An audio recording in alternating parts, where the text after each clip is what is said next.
бизнес тэр амьдралч тэр хүмүүс ер нь болж игэл хамгийн чухал нэг зарчмыг ер нь барьчихаасаа гэж боддог. Тэр нь заавал заа байх шүү дээ. Хэрвээ тэрийг хэрэгжүүлээд байвал чамайг хинбэ чамтай урт хугацаанд явах мөн үгүй гэдэг юм өөрөө аяанда мэдж эхэлдэг. Industry Cast podcast-ийн дараагийн дугаарт BTF компани үүсгэн байгуулагч Захирал Монголын технологийн салбарт хамгийн алдартай хөрөнгө оруулагчдын нэг докторгүй Захирал бидний урилгыг авч хүрэлцэн ирсэн байна. Энэ дотроос ч зүгээр амжилттай нь тэгж харагдаад болсон. Амжилтгүй бас нэлээд байгаа. Амжилтгүй нь яагаад болсон гэдгээ бас ярих ёстой юм шиг байна. Би өөрөө олон жишээ өвдгөө шалбарч ирсэн хүн. Тэр залуучуудыг өвдгөө баг шалбарлаасаа гэдэг. Тэгээ хинтээ яаж уулзуулж тэр одоо миний тулсан, бусдын тулсан 2 жилийн алдааг яаж тэр хүмүүс нэг 3 сарын дотор алдаа мадаг багтаагаа шиг туулаад яваасаа гэсэн өсөл эрсдэл илүү байдаг учраас тэгээд амжилттай болж байгаагаа харж их баярлдаг шүү дээ. Тэгээ ихэнх хүн залуучуудын маань ингээ мөрөөдөл байхгүй болсон байх юм л гэж харагдаад байгаа юм. Мэдхгүй байсан учраас хүн мөрөөдөж чаддгүй. Гэхдээ бидний мөрөөдөл бол тухайд тойрогтой байдаг байсан. Ах нар эдэртэй ажилдаг байхад нэг леваш эдэр мөрөөдөл. Тэгээд леваш гэдэг нь өмсч өмсгэн өмсөл гэж мөрөөдөл өгдөг байсан шүү дээ. Тийм учраас бид нар бүгдээрээ нэг юм өсөл тэмүүлэлтэй урагшилж байгаасаа тий. Тэгээд зарим үед өөрсдөө нэг тодорхой хэмжээнд одоо зовоогоос өгч юмсан санагдаад байна. Энэхүү дугаарыг хамтран ажиллагчаар USA Shop ажиллаж байна. Ер нь л маш баялаг яриа болно. Тэгээд манайхын энэ бичлэгийг ер нь бол дуустал нь үзээд тэгээд маш их авах юм байгаа байх гэж бодож байна. Тэгээд хамгийн эхлээд BTF гэдэг нэр за мэдээж Монголд одоо ингээд томоохон брэндүүд орж ирж байгаа брэндүүд энэ бол хүмүүс бүгд л өмсөж байгаа. Тэгээд удаан явж байгаа бизнес тэг маш амжилттай явж байгаад энэ бизнесээс үр шимийг хүртсэн технологийн чсэндээ төслүүд маш их байгаа. Тэгээд энэ нөгөө бизнесийн түүх та яаж эхэлж ирсэн бэ гэдэг ярианаас шууд ярианд ороод эхэлвэл гэж бодож байна л да. Тэг хизээ үүсгэн байгуулагцсан. За баярлалаа. Энийг ярих гэсэн чинь яг хүүхднаас ярих хэрэгтэй болж байна л да. Би өөрөө Улаанбаатарын хүүхэд. Тэгээд маш олон сургуулийг шилжиж дамжиж манайх нөгөө айлын өөрөө хөслөөл тэгэл айл дамжаал явдаг гэсэн. Та миний 4 дахь сургууль нь 10 жилийн 5 дугаар сургууль. Буюу Багтай өрг. Тэгээ би 5 дугаар ангиар шилжиж ирсэн. Тэгээ 5 дугаар ангиас хойш бол Багтай өрг төссөн. Тийм учраас би өөрөө социализмын хүүхэд. Тэгээ их мөрөөдөмтгий. Тэгээ тэрнээсээ бид нэр жоохон бахад зөндөө кино гардаг гэсэн. Янз мафита тий. Одоо нааштай Америкаас ахуулаад нэг юм том болоод бизнес хийвэл одоо Бруклиний найзууд одоо бидний мэдгсэн нэг ах маань одоо Женко гэж компани байгуулсан зайдлага. Тэрэн шиг боддог байсан мөрөөдөг байсан. Тэрний дараа тэгээд яг хуу гадагшаа цэрэгт яваад цэргээс ирээд англи руу Улаанбаатар телевизэд хэсэг ажиллаад тэгээд англи руу одоо хэл сурахаар ажил хийхээр яваад тэгээд ирээд мэдээж бусдын адил бас л өсөл мөрөөдөлтөө одоо аамын баар байгуулахад одоо бас анхны хөрөнгө оруулалтыг хийж өгөөд тэрийг нь бас л амжилтгүй эхлүүлээл дараа нь тэгээд их нартайгаа уулзраад их нартайгаа суугаад гэрэлтэй болоод тэгээд хэсэг зуур нэг улс төрийн одоо менежер сонгуулийн менежер хийж нэг удаа үзсэн. Тэгээд тэрний дараах ингээ номин гэдэг айлд бол орж менежерээс гүйц захирал хүртэл ажиллаж болж аяллаа бараа бүтээгдэхүүн сувенир гэдгийг хариуцж хагаад тэ мэдээж бас нөлөөл байгаа. Миний хувьд бол яг уу дандаа суралцахыг хичээж явдаг. Тэгээд тухайн үед одоо бидний хамт байдаг гэсэн. Одоо хамтдаа байгуулж ирсэн одоо капитал бүтээгч одоо GCI гэдэг GCI Capital гэдэг үсэг байгуулагч найзууд маань бид нар биеиндээ эрг нөлөө үзүүлж ирсэн. Тэгээ өөрсдийн талхны тээрэм, өөрсдийн одоо бизнесээ бий болгох ёстой. Тэгээ тэр давалгаа маань нэлээд удаан үргэлжилсэн. Би ч хэсэг болгоомжилж байгаа. Тэгээд нэг 96 онд бизнесээ эхэлж ирсэн.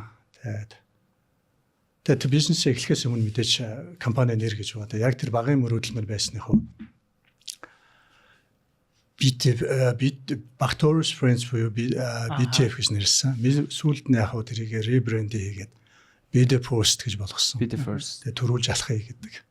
Тэгээ энэ мэн жоох ахтцсан нэрлэлтэй. Гэхдээ энэ нэрэндээ дуртай. Аха. Нөгөө Апугийн RP ундаа байж байгаа absolute pure unique гэдэг шиг шүү дээ тий. Ер нь болоор. Тэгээ яг манай компани бол өөрөө жижигхэн компани. бид нар бол өөрсдөө стартап гэж боддог. Тэгээд 150 гаруй хүнтэй жижигхэн нэг том групп төр бишээ. Та дөрөв ярианда гадагшаа зэрэгт яваад гэд ярьчлаа. Тэгэхээр яг тэр талаараа ярив. Түрүүн би тэгтээ яриагаа буруу ойлголцсон байж магадгүй. Цэрэгт яваад дараа нь гадагшаа явсныгаа хэлсэн байхгүй. Тэгээд цэргээ салгадж ирчээд тэгээ англи руу ажил хийх гээд явж ирсэн. Тэгээ энэ мэн өөрөө бас их хөрхөн түүхтэй. Тухайд одоо манай нэг найз одоо англи руу явах гэж байгаа зарын дагуу англи явж Ливерпул хот очиж сурангаа Английн сурангаа давхар ажил хийх тийм зарын дагуу явж гин гэдэг. Гэтэ бид нар Ливерпул руу очиж үзээгүй л дээ. Бүтээрт зуучилсан хүн маань бол хоёр маань болохоор оюутны холбооны бас тухайн үедээ 90-ад оны их үед ч бас хэцүү үе байсан.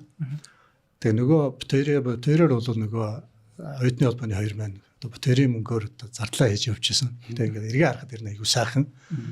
Тэр тухайн үед зуучилсан хоёр хүнтэйгээ өршөл бид нар өнөөдөр найз. Нөхөд. Тэгээ нэг нь бол одоо хэлж болдгийн болоо их хурлын гишүүн одоо Ганбаатар байгаа.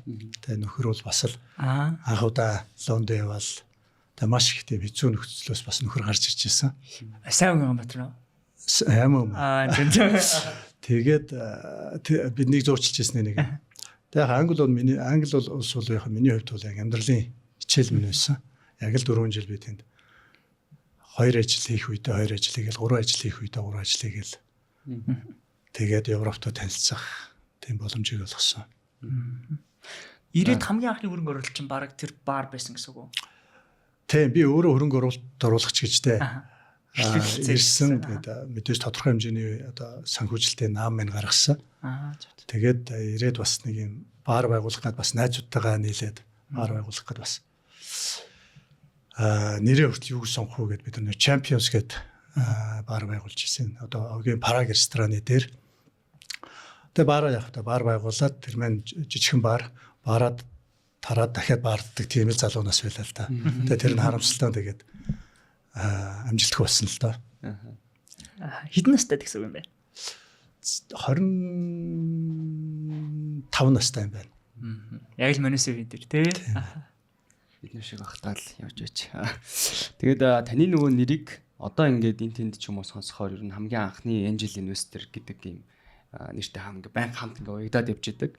Тэнгүү таны ер нь одоо Angel Investor ч юм болохоор яг юм бизнесэнд тогтоод ашигруугаар авч юм уу тодорхой хэмжээнд яг юу болох нь тодорхойгүй бизнес дээр хөрөнгө оруулалтыг ер нь л ярьж байгаа шүү дээ. Тэгээд таны хамгийн анхны яг Angel Invest хийжсэн компани хуваалцж болохоор бол ямар компани вэ? Яг Angel Invest талаас нь.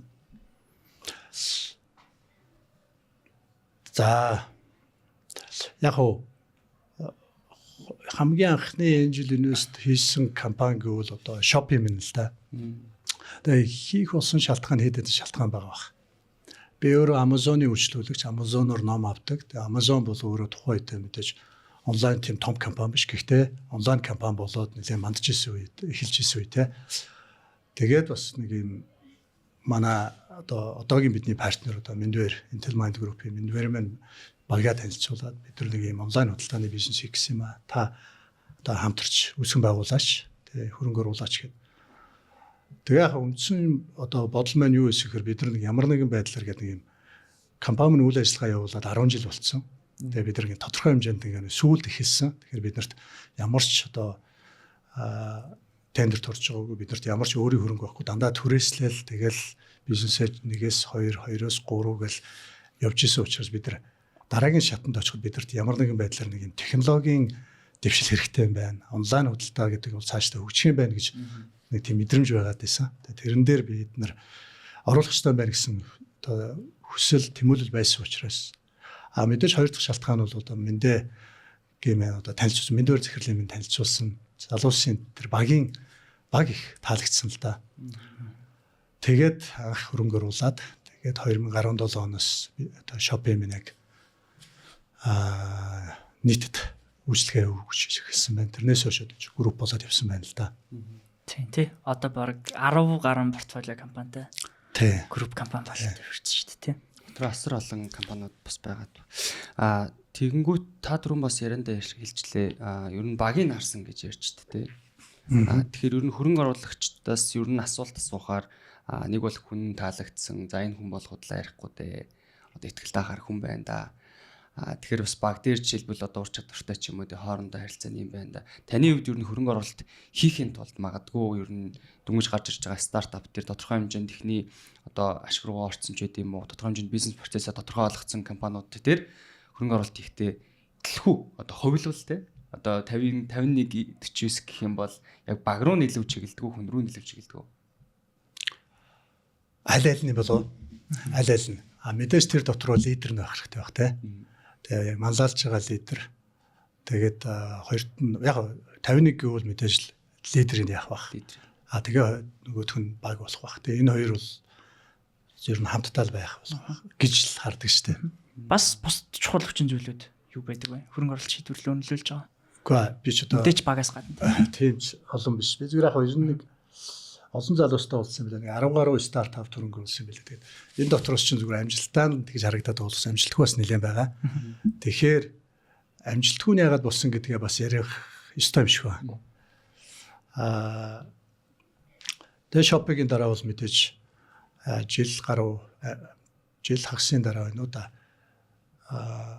UBCAP-ийн одоо үүсгэн байгуулсан залуус бидэнтэй уулзж ирсэн.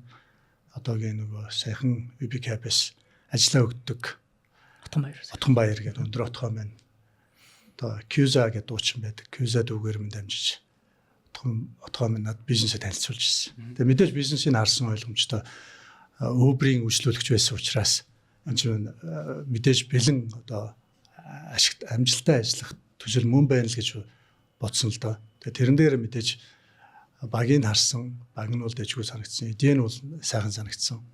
Зүгээр энэ бизнесийг цаашдаа амжилттай явуулахад хэн хэрэгтэй болоо гэж бас хамгийн түрүүнд бодсон.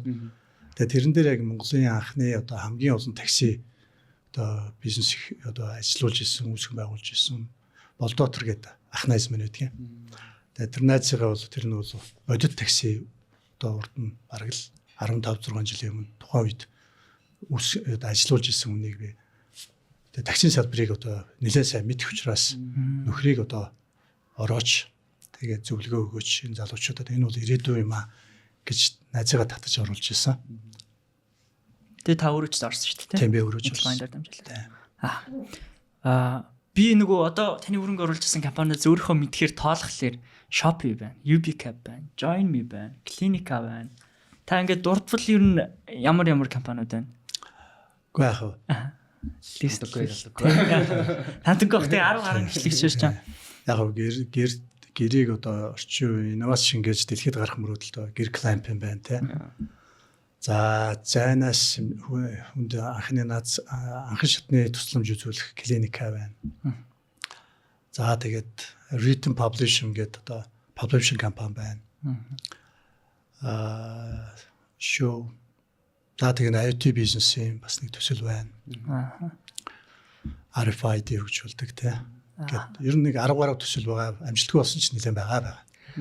Мэдээж нөгөө амжилттай яаж байгаагаар одоо тодорхой хэмжээнд даалдагдал байгаа. Тэг бас яг тэрийг ховлуул ер нь хэдий барагцаанд одоо таны амжилтын хувь шүү дээ. Мэдээж хөрөнгө оруулагчийн зүгээс яг ийм хөрөнгө оруулалт хийгээд тодорхой хэмжээнд хугацааны дараа ашиг аваад магадгүй exit хийгээд success болоод гарна гэдэг бол үнэхээр бас амжилт шүү дээ. Тэгэхээр таны тэр нөгөө win loss rate хэдвэ?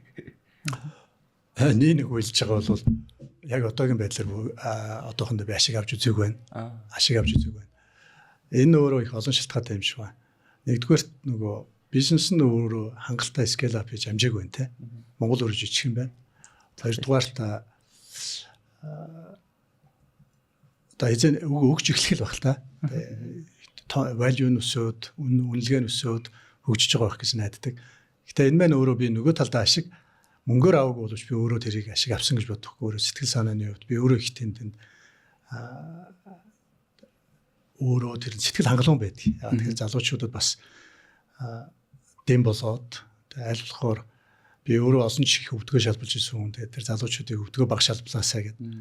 Тэгээ хинтээ яаж уулзуулж тэр одоо миний тулсан, бусдын тулсан 2 жилийн алдааг яаж тэр хүмүүс нэг 3 сарын дотор алдаа мадаг багтаахан шиг туулаад яваасаа гэсэн хүсэл эрмэлзэл нь илүү байдаг учраас тэгээд амжилттай болж байгаагаа харж их баярлдаг штэ. Монголын хөрөнгө оруулагч нар хуучин одоо ингээд стартапд өнгөж ингээд амжилттай явж байгаа ах нарыг хуучин хөрөнгө оруулагч нар дээр айгүй их юм шүмжлэлт өнцгөө санддаг ярьдаг. Тэгээ ийм байсан гэж ярьдаг. Хөрөнгө оруулалтын экосистем бүрдэггүй тухай айгүй их гомдлоо сонсч ирсэн л та. Зээл өгж байгаа юм шиг хардаг. Бизнест нь орж хөрөнгө оруулж байгаа, бизнесийнх нь босс болж байгаа юм шиг хардаг ч гэдэг юм уу тий. Эсвэл юу гэдгийг эрсдэлгүй хөрөнгө оруулалт хийхээр гэрээнийхээ бүх нөхцөлийг өөртөө ашигтайгаар тавих гэж хичээдэг ч гэдэг юм. Тэгэнгүүт тэр хүмүүст гомдол хэлж байгаа хүмүүс нь ихэвчлэн таны үеийн хөрөнгө оруулагч нар байгаад байдаг. Гэтэл та өөрийнхөө үеийн бусад хөрөнгө оруулагч нарыг бодох юм бол харьцангуй Монголд хөрөнгө оруулалтын орчныг ойлгосон, нэмээд дээрэс нь хөрөнгө оруулалт хийнэ гэдэг нь тухайн бизнесийг өөрийн болгож ийн, эсвэл юу гэдгийг тухайн бизнест эзэн сууж ийн ч юм уу, альсвал зээл өгж ийн гэж ойлгохгүй гэр орчин үеийн хөрөнгө оруулалтын ойлголт ойлгож байгаа тэр нэг юм мөч биш үү? Эсвэл юу гэдэг хөрөнгө оруулна гэж энийг хэлж байгаа даа гэдгийг танд юу юу ойлгуулж ирсэн бэ?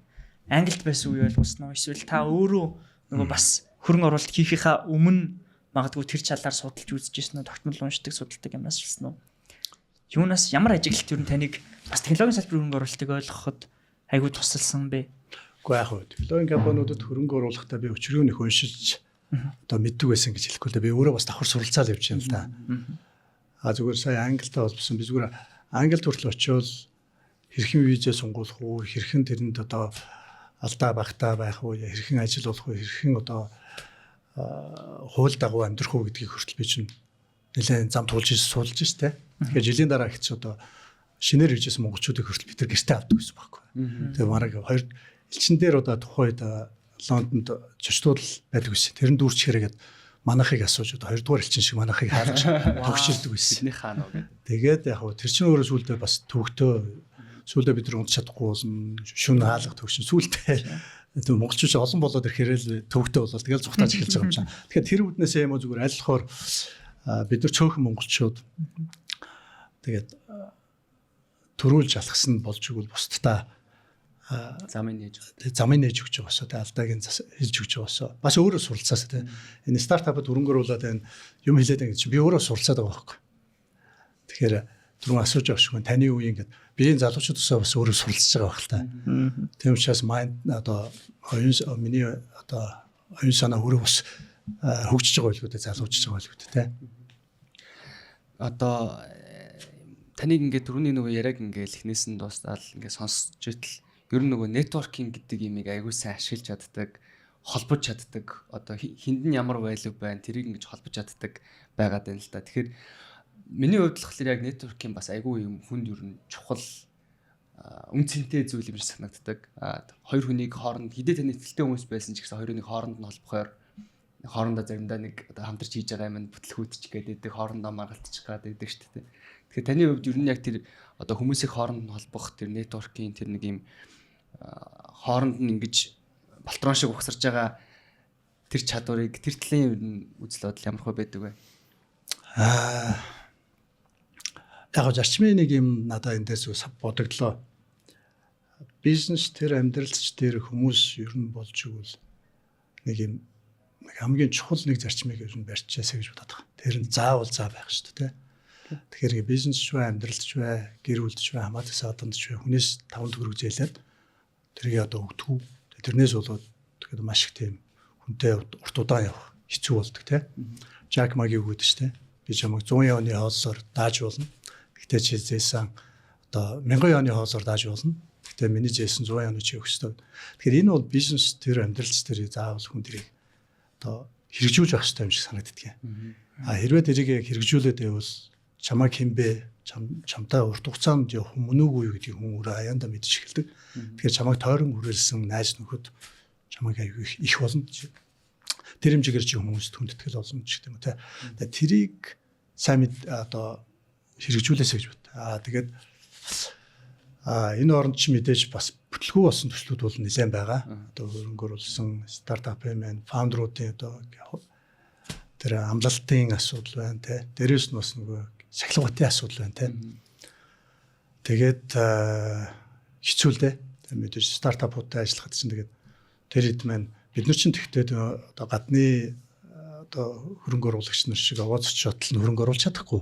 Тодорхой хэмжээгээр хөрөнгө оруулна. Тэгээд тогтмол тэрийг нь хангалттай одоо ногоортол нь одоо ногоор нь юм уу те бизнес нь одоо ашигтай болтол нь бид нар scale up хийдэл нь мөнгө оруулах чадахгүй те тэрийгээ ч ойлгохгүй тодорхой хэмжээнд хөрөнгө оруулчаал одоо хоёр дахь оруулна тэгэл гурав дахь дээрээс гацаал эхэлж байгаа шүү дээ өөрсдөө тэгэхээр тэрийг даахгүй бас үе гарч ирнэ харамсалтай нь өөрөө стартап компаниуд маань өөрөө хангалттай тэгж одоо scale up хийгээд хангалттай тийм боожоод томрох боломж нь өөрөө зах зээлийн жижигээс болоод боломжгүй болчиход байна л да.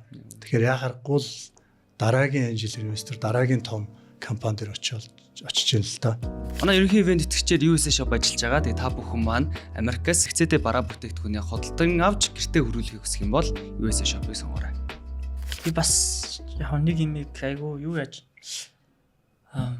нөгөө үржигддэг юм шиг санагдаад байгаа. Одоо жишээ нь та өмнө нь ингээд магадгүй ингээд багаар хөрөнгө оруулаад 1 2 гээл эсвэл дараагийн хөрөнгө оруулалтыг нь дахиж хийгээд ч гэдэг юм уу.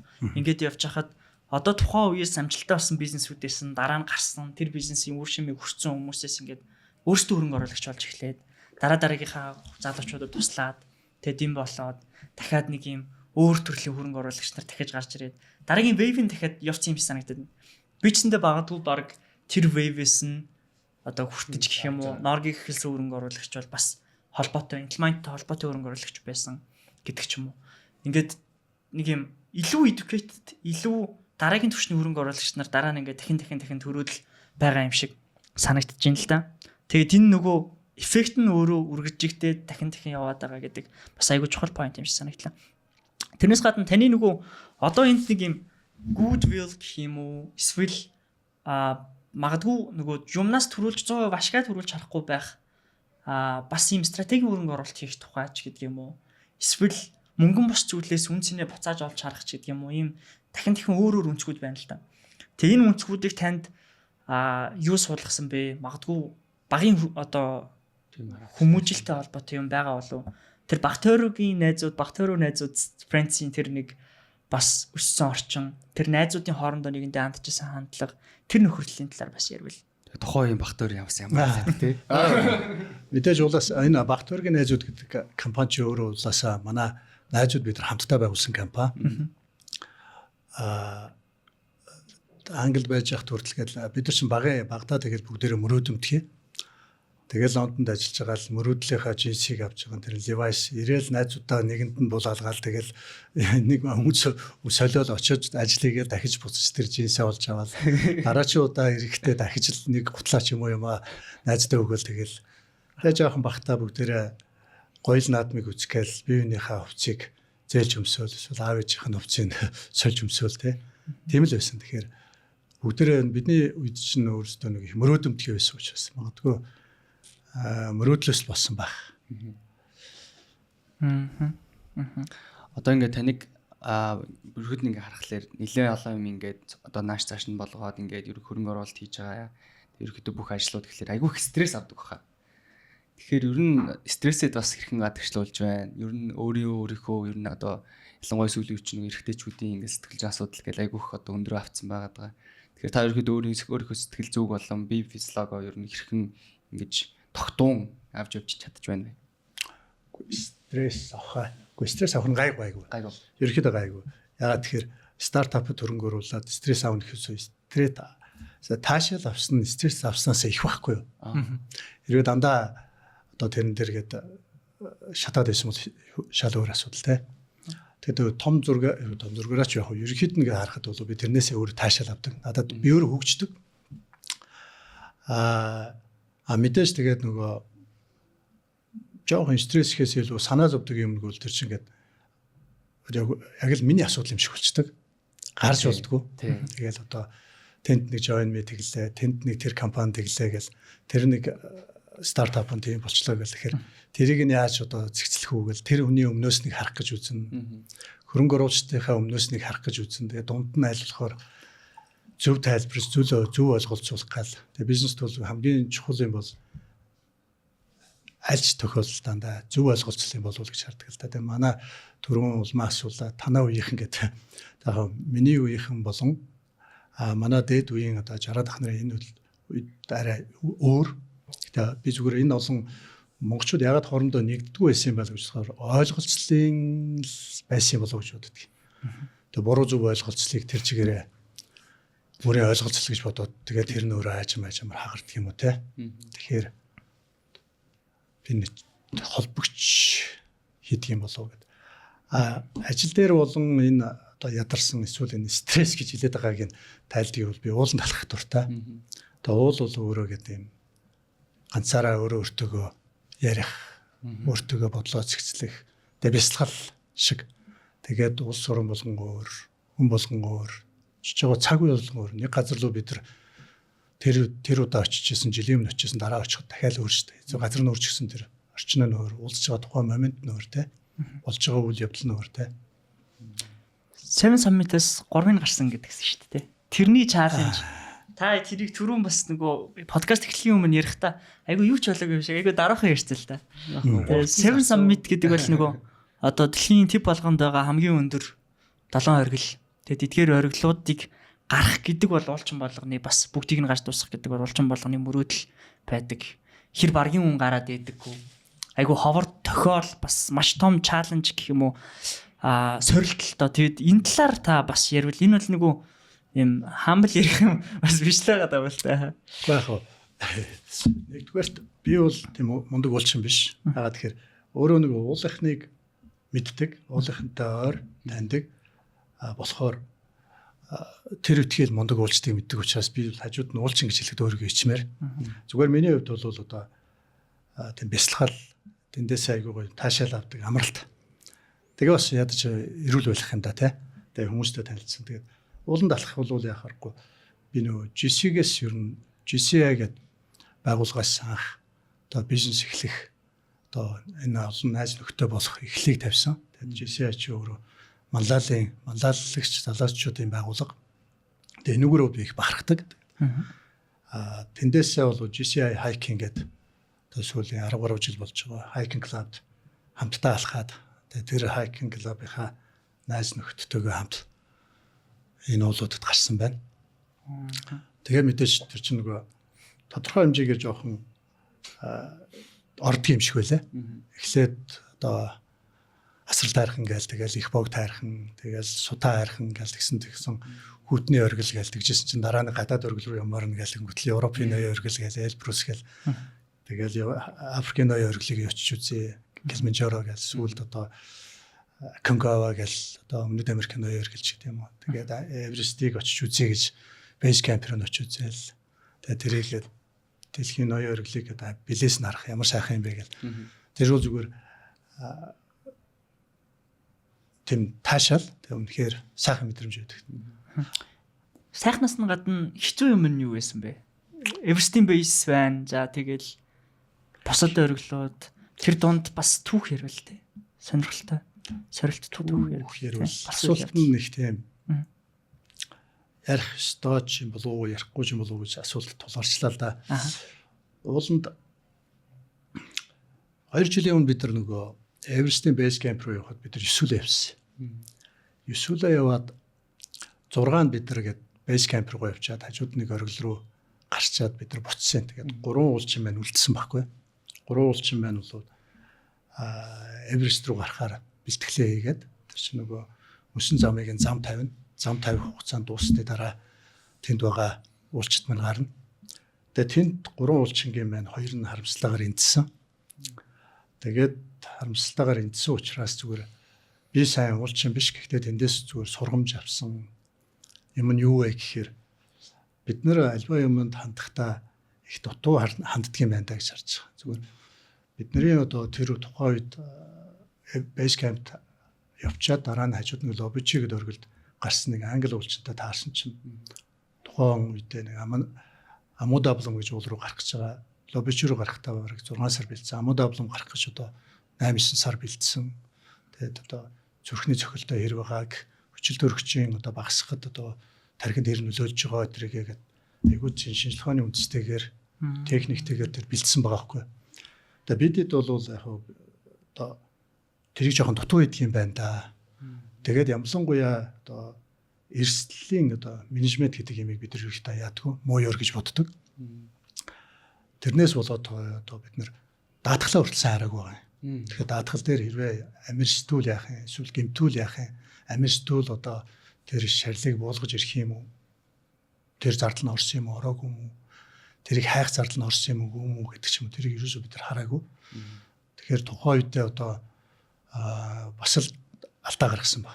Тэгээ эндээс бол бид нар бол одоо муу ёр гэж ерөөсөө бодохгүй бид нар яг барууныхан шиг эрслийг элен далангүй ярьж гэрээгээ сайн харж тэгээд бүр босгоо байлаа гэхэд одоо заавал одоо алба биш хамгийн зорилго бол одоо 9 минут буух хэрэгтэй байдаг учраас дараагийн зорилго гэж одоо хойш тавих ч юм уу те.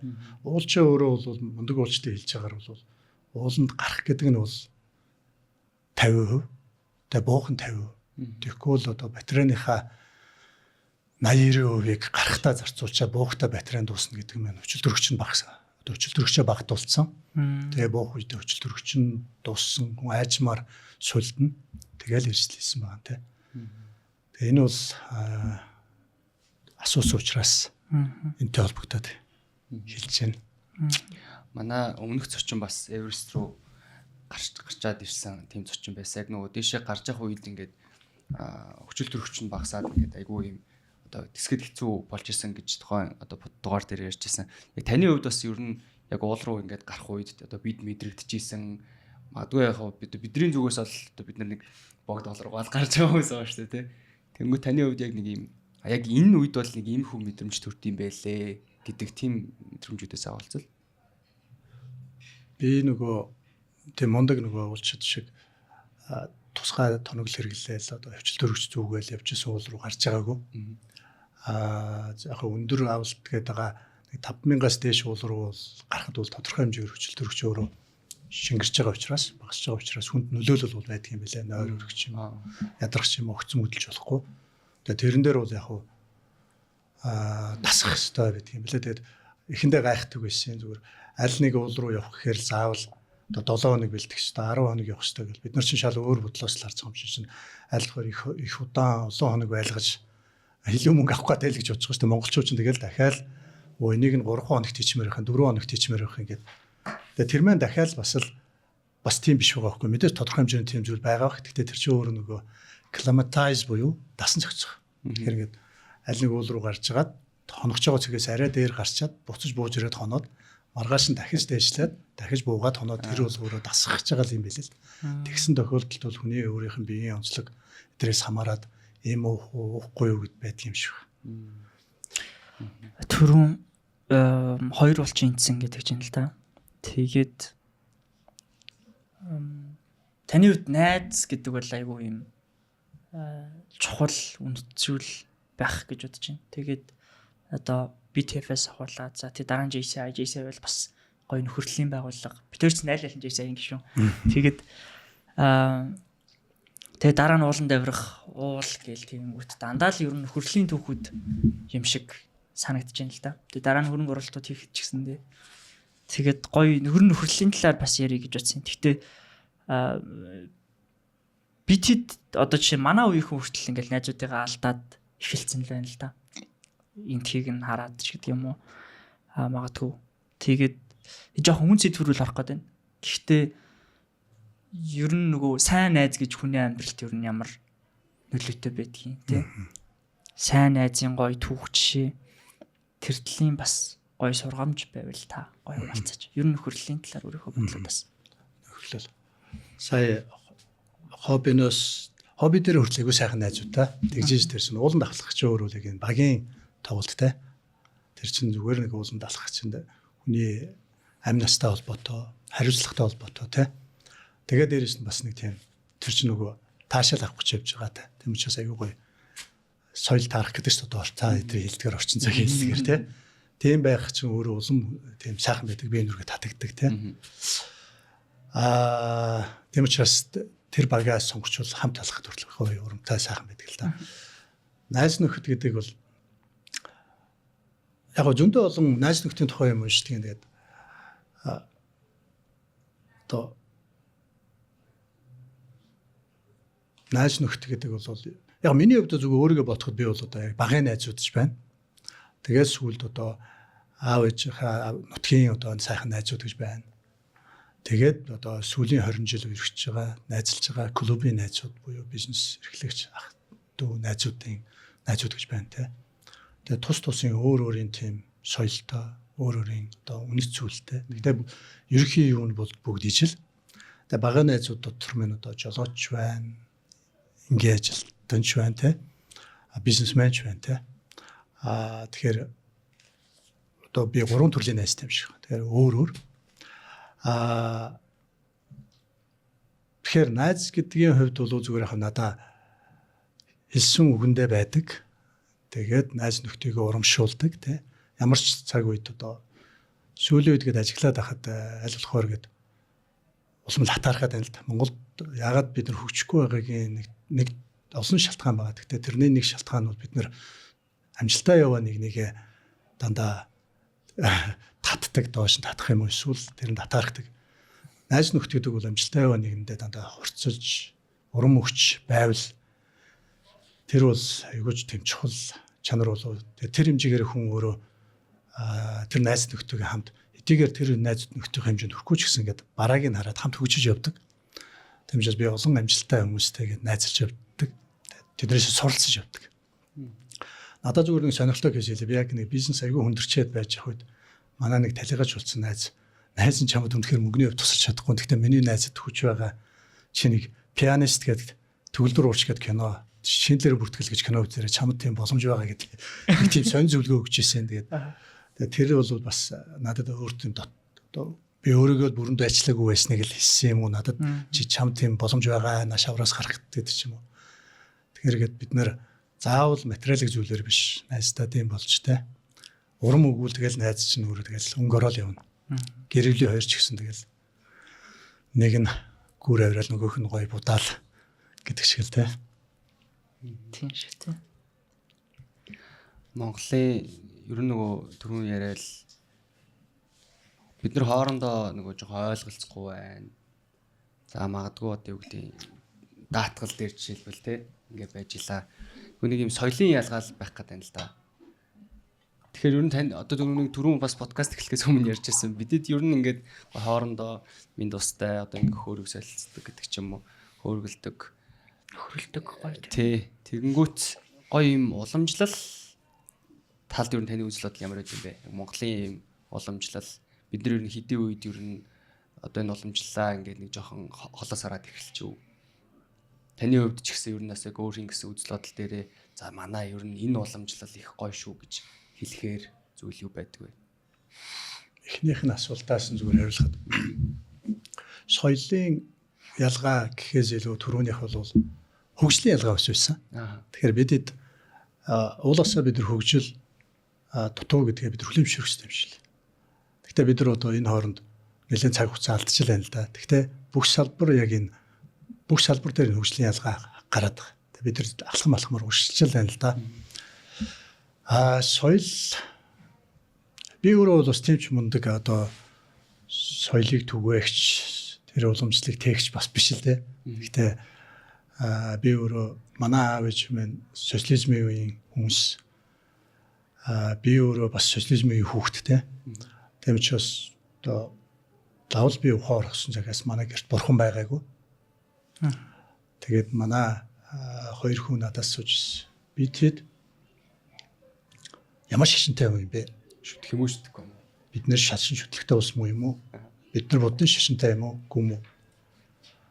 Тэгээд би бодож ирсэн. Яагаад тэгж асуусан гэсэн чинь христийн шашныхын чигээд бүтэн өдөр болгон цугладаг. Тэгээ гэр оронд нь бас тэр бурхан шашин байдаг. Тэгээ соёл нь байдаг. Тэрнийхээ төлөө хийж болохгүй гэсэн тийм одоо үнэт зүйл байдаг. Тэгээ бид нар ямар шашинтай гэдэг. Тэгээ бид эндээс зүгээр бодсон юм би. Яагаад байдаг юм бэ гэдэг. Яг бидний одоо тодорхой хэмжээгээр бидний үнэт зүйл бурхан шашныг юм одоо хоригдж исэн үе юм яа харахгүй тэгээ социалист үед те. Тэгээд одоо буруутгахад хэцүү. Одоо нэгэн цагт бидний одоо хүчрэг улс болгоход нь одоо бидний нэг хэсэг байсан сүүлд нь бид нэр хүчрэг ус улсад нь одоо нэг хэсэг нь байсан одоо бидний мөнхийн өршийн одоо дүү болоод тэгээ тэр үед мэдээж хүн Орос улс маань бол Монгол улс биш бүхий л одоо жижиг улсуудаа яг л тэгж ханддаг л байсан юм байл л. Тухайн улс орныг ер нь удаан иргэшээг бол үнэт зүйл бурхан шашны тодорхой хэмжээгээр одоо байхгүй болгох түүхийн өөрөөр бичих ч гэдэг юм уу те. Тэр үднээсээ одоо бид нэр сандгийн одоо эмэм нь бол одоо хөдөө очдөг эмэм нь бол орой болол бурхны номоо үрээл гэрээ тойрол бид нар тойрж иргээл. Гэхдээ ээж аавд минь тийм байдгүй яа. Тэгэхээр ээж аав минь бол үндсэндээ яг социализмын бүтээгдэхүүн учраас те. Тэгэхээр бол цаашдаа яг хөө зөвхөн одоо бурхан шашнаас гадна бидний олон соёл улам дэлгэрэх бах те улам хөгжиж. Гэхдээ энийг бол хамгийн том түвшээлэгч нь бол мэдээж бидний одоо нүүдэлчин ардан буюу хөдөөнийх маань байгаа. Тэгээд тэнд очихоор ч үнэхээр бид нар өөрсдөө одоо яг л суралцж штэ. Энэ юу яадаг вэ? Тэгээд бидний энэ насны улсуудад улам их суралцж төр хүмүүстэй үлдээхгүй л энэ мэн бас улам асарчих гад байдаг те. Энэний өмнө юугаад түрүү нөхөрлөлийн яриа руу дахиад түрүү JCI-г бас ярихдаа одоо энэ залуучууд аягүй хүзэх баг. Тэгээд капитал салбар талаар та түрүү ярьсан. Тэгэл одоо нөгөө харах юм бол Монголд хуучин том байсан бизнесмэнүүд, улс төрчнөр бүгд л JCI-д байсан. Тэгээ санчаа сүрэнгийн зориггоогоос ахуулаад за нэмээд дээрээс нь одоо од жаргал захирал өрөө үедийн тий Апогийн бат сайхан захиралч гэдэг юм уу. Ингээл олон захирлууд ингээд том төрний нийгмийн зүтгэлтнүүд ч гэдэг юм уу. За одоо тэгээд огцордог ерөнхий сайд хүртэл JCI байсан ч гэдэг юм тий. Ингээд энэ нөө JCI-ийн нөхөрлөлтөй холбоотой та бас өөрийнхөө дурсамжууд тэгээд бас нөлөөг импактыг нь ярьж өгвөл бас залуучууд тэрхтэн болов хүмүүс бас нөгөө хальт яриад өнгөрчгөр нөгөө JCI гэдэг бодож магадгүй л тий. Тий. Яг биш JCI-г үүсгэн байгуулж ирсэн. Яг тухайн үед JCI маань Монголд 92 онд анх орж ирээд тэг мэдээж сая дурдсан ах нар одоо гасан боён ерхийлэгч анх үүсгэн байгуулсан найзуудтайгаа тэгээ яваад би нэг 90-ад оны сүүл үед би нэг JCI-д ганц хоёр уулзалтан дээр нь очиж исэн. Тэгээд тухайн үед дөнгөж залууч байж бас завгүй. Тэгээ сүүлд одоо номонд гүцхэрл хийж явах үед бол манай найзууд тухайн JCI чинь ганцхан клуб байсан тэр нь өөрөө задрагч явах уу тусдаа дахиж олон салбар бий байгуулъя гэдэг. Тэгээ манай нэг 3 найз байдгийн одоо лавгчуу гэдэг байгаа. Урбан лавгчуу тахвын дарга лавга маань наран цэцгээд манай нэг найз. Тэгээ болд гээд манай найз. Энэ 3 маань одоо шинээр ийм залуучуудын капитал бүтээгчдийн одоо ийм цуглуулсан тийм JCI байгуулсан юм аа. Гол зорилго нь бол энэ бол JCI байгуулга. Гэхдээ арай жоохон ялгаатай нэг бол одоо баялаг бүтээгчд байна. Тэгээд тэр нь бол бизнес одоо эзэн буюу эсвэл шийдвэр гаргах төвчний хүмүүс байна. Тэгээд бие биенээсээ суралцах байгуулга гэсэн байдлаар тэр клуб байгуулгаж байгаа маа. Тэрний нэг хэсэг болооч гэдэг. Тэгээд тэрэн дээр нэг 10 хэдүүлээ уулзаал. Тэгээд тэр маань тэрнээсээ 40 хүрээл тэндээсээ бас сенатор болол тэгэл тэрний одоо үлдсэн найзууд маань маршал клуб гэж явж байна л да. Тэгээ тэр бол яг бие биендээ айгүй эрг нөлөө өгч маш олон бизнесүүд том компаниудаас гарч ирсэн. Одоо бие биентэйгээ их тийм одоо бизнесийн тухай, номны тухай санхүүгийн эрхчлөөнд хүрхэнгээ бодо шифер эсвэл одоо баяа ядуу авч гэдэг юм уу. Гэтэл эсвэл уран зохиолын ном ч гэдэг юм бол яриад хоорондоо хуваалцаал. Тэгээ тэрний нөлөөлөл нь манайхан одоо шимгээд худалдааны төв ажилтдаг байсан одоо алтан шүх маань одоо бид банк усын одоо хамгийн том салбарыг үүсгэн байгуулсан байна. 5 богдод байсан 2-3 одоо захирал найзууд маань өөрсдөө гэсэн компани байгуулад явж ийн одоо жуулчингийн захирал байсан Батулгаас ахуулаад. Тэгээ дурдвал олон хүмүүс одоо томоохон компаниудаас гарч ирсэн л да. Тэгээ би хүртэл өөрөө номингоосоо бас гараал найзуудтайгаа бизнес эхлүүлээл өнөөдөр хүрсэн байна. Тэмчээс JCI-д бол их тийм талхарч явдаг. Тэгээ ийм сайхан найз нөхдөдөө очруулсан. Тэгээ бодвол зургсан зураг юм байл үү. Тавилын. Зөвхөн бас JCI-ч байх албагүй шүү дээ. Энд бол нөгөө айгүй олон гоё одоо ингээд найзууд нөхөрлөл гол хэлгээд байгаа юм бас манайхан тэгж тэрийг бас ялгаж хараарай. Нөгөө олон өөр ингээл нөгөө нэрнүүд эсвэл олон өөр төрлийн ярианууд ховживч бас их байдаг G-Site талбайтай. Гэхдээ гол юм нь бол тэнд нөгөө хүн авах юм авъя гэж шатах юм бол ямар гоё нөхөрлөл, ямар гоё нэг нэгэндээ дэм болдог хамт олон тэнд байдаг юм бэ. Нөгөө талаасаа зөвхөн G-Site байхалбгүй ямар тийм хүрээлэлтэй байх нь хүнийг бас ямар гоё хөгжүүлэх юм бэ гэдгийг бас харах боломжтой. Гоё жишээ юм болов гэж бодож ер нь гоё хүнсэн шүү. Ер нь гоё нөхөрлөх нь өөр ямар гоё юм. Тийм би зүгээр яг наад төр чинь яг юу яла GC ч бай юу ч бай ер нь аль нэг байгууллагад нөгөө оролцсон хождөг юм байл л те. Хожих гэдэг нь муухай л оролцсон хөгждөг те. Тэндээс одоо хамтаараа багийн ажил хийн. Тэгээ оролцох тусмаа л хүн хөгждөг юм байл л те. Тэгэхээр нөгөө оролцохгүй байгаа хүн нь өөрөө тэгээд тэр цаг хугацаа, тэр одоо мэдрэмж, тэр түүхийг авч амжихгүй те. Тэг юу ч байсан, ямар ч байгуулга байсан гэдээ оролцож ижил ядаж тэр хүн чинь өөр зангарын шинтэй хүн байгаа, өөр характертай хүмүүс байгаа, өөрөө чадахгүй зүйл байгаа. Тэр багийн нэг хэсэг болоод хамт хилцсэн дараа нь өөрөө тэр багийн ахлах нь болох үед тэр хүнийг өөрийнхөө алдаа гаргаж ирснийг бас хүлээн зөвшөөрдөг болно гэл. Тэгэхээр энэ чинь бас нэг юм хичээл юм да тий. Хүн өөрөө хувийн дээр хөгжиж байгаа бас нэг асуудал байна. Сайн муу зүйл одоо сонссон мэднэ. Хүний бас нөгөө энэ яагаад байна? Одоо энэ юу нөхөр яах гээд байна ч юм уу тий. Бас ийм айгу олон харах үнцэг нэмэгдэж байгаа гэж бодож байна. Сүүлийн үед ер нь танд бас бодогдож байгаа ер нь бодол юу байна? Тавтагдаж орж ирж байгаа гэх юм уу тий. Хамгийн их талгаар хамгийн таны талаар ашиглаж байгаа бодож байгаа байгаа зүйл тий.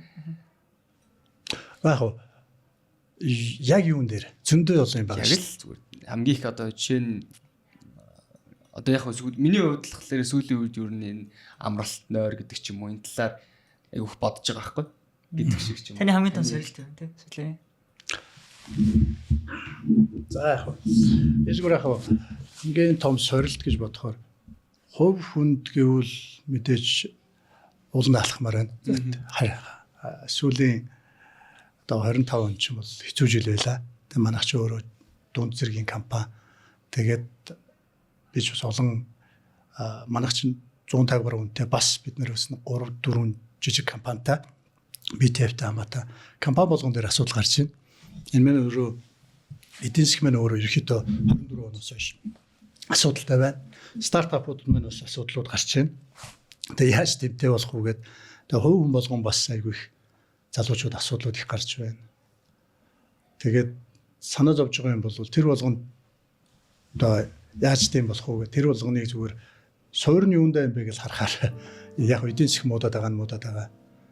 За манай подкастын хамтран ажиллагчаар оригинал чихвчийн ажиллаж байна.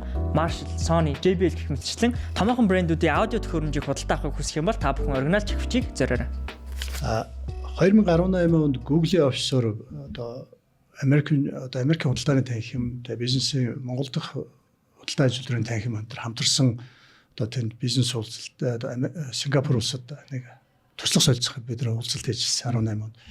Тэгээ бид нар Google-ийн офистоо танилцаад McKinsey, PwC төрөөрөө дэж байгаа. Тэндээс зүгээр нэ. Тэгээ Сингапурын Silicon Valley гэдэг тэдний бас нэг юм хөөрхөн жижигхэн бас тийм стартапуудыг одоо хөгжүүлдэг тийм газартаа бас бид нар танилцчихсэн. Тэгээ тэндээс нэг л юм айгүй чухал нэг юм ойлгосон юм нь юу гэвэл бид нар нөгөө нэг юм өөрсдийнхөө одоо улс орныхоо одоо өрсөлдөх чадвараа ерөөсөө үнэлгээ хийдгүү. Үнэлгээ хийсэн ч тэрийгээ бид нар мэдсэн ч дараагийн үнэн тэрийгээ шинээр эхэлдэг. Яг үнэ. Одоо дахиад бид нар гэл дараагийн хүмүүс орж ирж дахиж өөрийнхөө амаатай ямиг хийх юм уу эсвэл дахиж шинээр хийдэг. Дараагийн үнэн дахиж шинээр хийдэг ч юм уу. Тэг мөнгө төгрөг гэдэг тэрээр тэр сайн мэдэхгүй байна үндэ.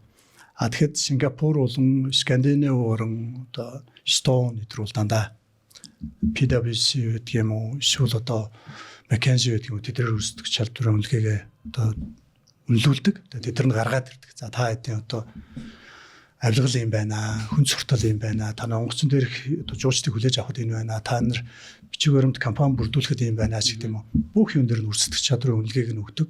Тэгээ тэрүүгээрээ үрсэлдэх чадварын үнэлгээгээ сайжруулах тусам улс хөгждөг.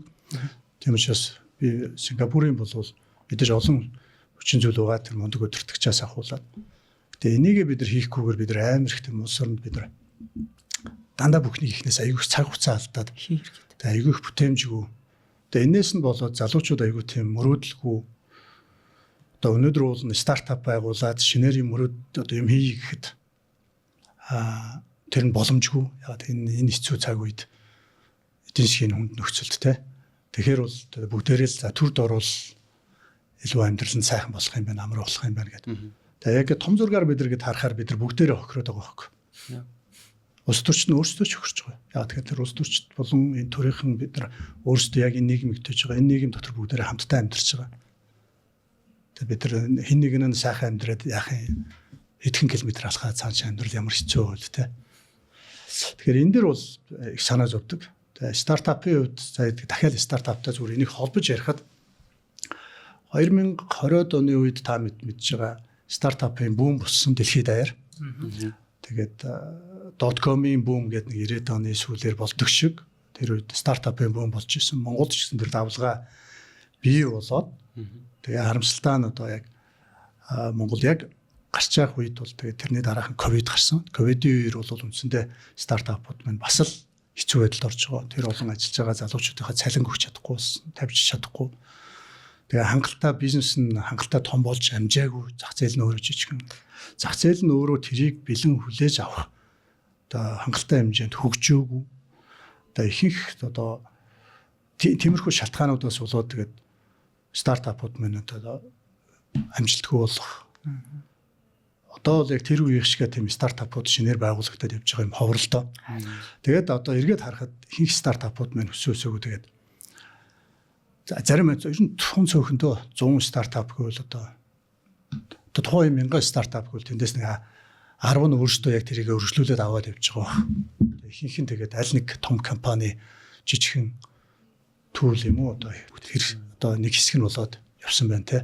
Бидэд өөрөө гэхдээ яг одоо дараагийн бас нэг тийм одоо үе ирж байна тэр нь одоо AI үрж байна. Тэгэхээр энэ AI-г ашиглаж одоо олон стартап залуучууд гарч ирж нийгэмд нэлээ иргэнлөө үзүүлж нэлээ амжилтыг олох байх гэж найдаж байна. Мөрөдөх штэ. Нэг ийм сэдв рүү шууд орчвол яа гэм бэл та. Компаниуд хөрөнгө оруулагч нар групп компаниуд ялангуяа. Хөрөнгө оруулсан компани хөрөнгө оруулаад тухайн залуучуудынхаа мөрөдлийг үргэлжлүүлээд явах гэхээсээ илүү talent acquisition буюу ажиллаж байгаа founder-ыг нь ажилд авах. За эсвэл тэр бизнесийг нь өөрсдийнхөө нэг хэсэг зүгээр фичер хөгжүүлдэг ч юм уу тий. Эсвэл юу гэдгийг нэг экосистемийнхаа түүл болгож авахнаас хараад тэгж хөрөнгө оруулж байгаа тохиолдлууд тэгж нөгөө шууд мөрөдлийг нь худалдаж авч байгаа ийм тохиолдлууд айгүй их л байгаад тах шиг санагдаад байна л та. Та энэ тал дээр юу гэж боддоо? Энэ юу нөхөр зөв магадгүй таатай магадгүй манай Монголын хөрөнгө оруулалтын орчинд эсвэл стартапын орчинд хэрэгтэй зүйл юм. Мэдээч яг тухайн хөрөнгө оруулагчдаар хэрэгтэй л байгаа хэл та. Энийг ярих гэхээр бас нэг зүгээр манай улс орны өөрийнх нь тогтолцоо нь өөрөө буруу байгаа юм л гэж ярих хэрэгтэй болж байгаа шиг харагдаад байна л да.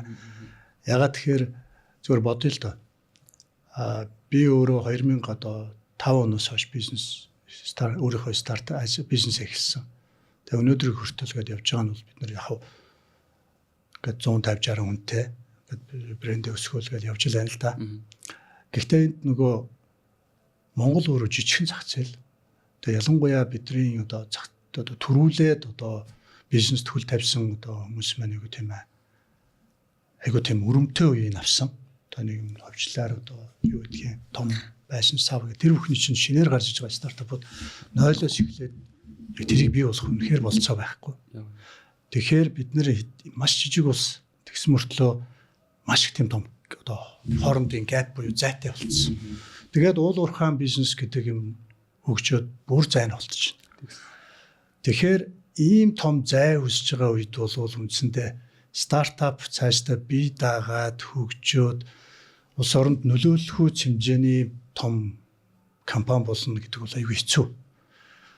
Тийм учраас зүгээр миний л бодох юм болдог бол одоо стартапуудаа үнэхээр яг тийм хөгжил авчирч байгаа залуучуудаа дэмжиж одоо нийгмийн даатгал гэдэг юм уу тэр элдвэн янзын татваруудаас нь ядаж нэг хэдэн жил чөлөөлөд тэд нар чинь нэг 5 ажиллавал 10 ажиллуулаад ковид үзэл эсвэл эдийн засгийн хямрал үзэл тэгэл тэр хүмүүсийнхээ өмнөөс нийгмийн даатгалын төлчин элдвэн янзын татваруудын төлчин тэндээсээ босч ирч чадахгүй байна л да.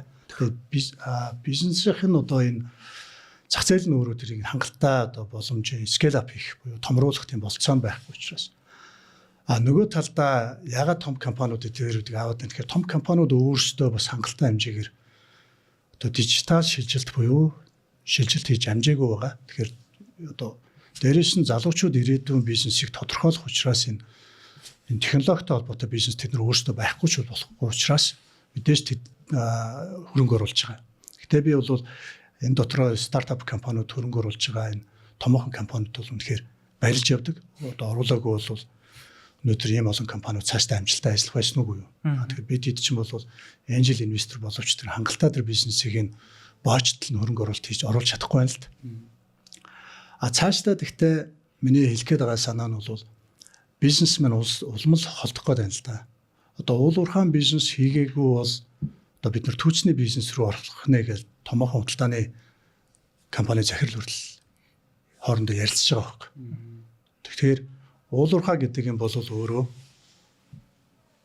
бид нар 3.5 сая хүн тэр дотор Улаанбаатарт байгаа 1 сая хүн дээр ажиллаж байгаа. Тэрний худалдаа авах чадвартай хүн хэд вүлээ? Уул уурхайн бизнес гэдэг бол 3 тэрбум хүний зах зээл дээр ажиллаж байгаа. Тийм ч бас энийг юм тэгшүрдэмжтэй одоо болгож ийж цаашдаа бид нар хөгжил ярих байх. Стартап бусад компаниудын хөгжил ярих байх л та. Тийм учраас бид нар нэг ойлголтоо нэг болгоод явчвал хэрэгтэй болов уу гэж бодогддгийг. Нэг талаасаа бидэд айгүй симпл маш энгийн эдийн засгтай орнд амьдарч шүү дээ. Та түрүү хэлж байна. Цоргаан судалтай авагч хамгийн том экспорт нь мэдээж угаасаа уул уурхай. Тэгээ бид эдийн гадаад зах зээлээс мөнгө олж байгаа only major одоо худалдаа авагч бол хятад тий. Тэгээд 2 юм уу 3 төрлийн том түүхэн эдийг ерөөсөө нэг төрлийн орн руу экспортлоод олж ирсэн мөнгөөрөө энд стартаптай хөрөнгө оруулдаг, энд босод дэд бүтцээ хийдэг, энд төцнийхээ бизнес рүү хүртэл ингээд магадгүй ингээд шингээ явж байгаа шүү дээ. Тэгээд тэгэнгүүт манайхан өөрсдөө дотооддоо бас нөгөө эдийн засгаа нэгдүгээрт ойлгох, хоёрдугаар тэрийг ойлгож иж дараа нь тэндээсээ нөгөө илүү хүртээмжтэй болгох, илүү дараагийн шатанда одоо зөв менеж хийж сурах, уулуурхай хөрөнгө оруулалтыг дахиж одоо дотроо тэр хуваарлтыг илүү шудраг болгох ч гэдэм үү. Иймэрхүү ажлууд дахиад хийгдэх байх л та. Эн дээр та ер нь бидэд өөрсдөө дотоодынхоо иргэдийн хөвчд эдийн засгаа ойлгох, улс төрчдийн хөвчд энэ эдийн засгаа бас илүү сайн авч явах дээр анхаарах. 3 дугаарт ороод ирсэн мөнгөний хуваарлтыг ингээд энэ нэг юм бидэд өөрсдийнхөө эдийн засгийг ойлгохгүйгээс л айгүй их юм алдаад байгаа юм шиг надад санагддаг байхгүй. Тэгээ та энэ дээр ямар хөө бодолтой байдгийг ер нь бас мэдээч нөгөө уулуурхай мөнгө орж ирж ийж бид нар энэ дахиад хөгжиж байгаа. Гэхдээ буцаагаад энийг нөгөө дахиад илүү хүртээмжтэй болгох дээр санаа магадгүй тэр чиглэлийн бодол юу гэдэг юм бэ? Би нэгдүгээрт тийм том одоо эдийн засгч биш. Том компани захирлж биш. Зүгээр стартаптай холбогдохоор л учир шалтгааныг олохгүй л өөрөө амьтаа хараад байгаа. Зүгээр яг энгийнээр бодвол би зүгээр бид нэр хидэтэй юмыг хиймээр санагддаг. Улс орон гэдэг бол миний ойлголтоор одоо энийг өдөрж байгаа төр гэдэг бол үндсэндээ улсаар бол томхон компани гэж ойлгоол. Тэгээ бид нар энийг яаж одоо хамгийн чухлаас одоо эхэлж тэрийгээ бид нэгээд төлөвлөх хэрэгтэй баг те. Тэгээ бид нарт хамгийн чухал нь юу юм? Боловсруул эрүүл мэнд гээл те. Тэгээд хөгжлөө эхлээд тодорхойлох хэрэгтэй баг те. Хаашаа явах гэж байгаа юм. Тэгээ бидний өнөөдрийн хөгжлийн гарц бол мэдээж яхахгүй дэлхийн зах зээл хэр өнөөдөр бидний минерал буюу одоо бидний түүхийд байгалийн баялагийг уус таарж байгаа. Тэгээ тэр байгалийн баялагийг бид нар авахын тулд өөрсдөө тэрийг төрн хийгээд ах нь зөв юм уу буруу юм уу те.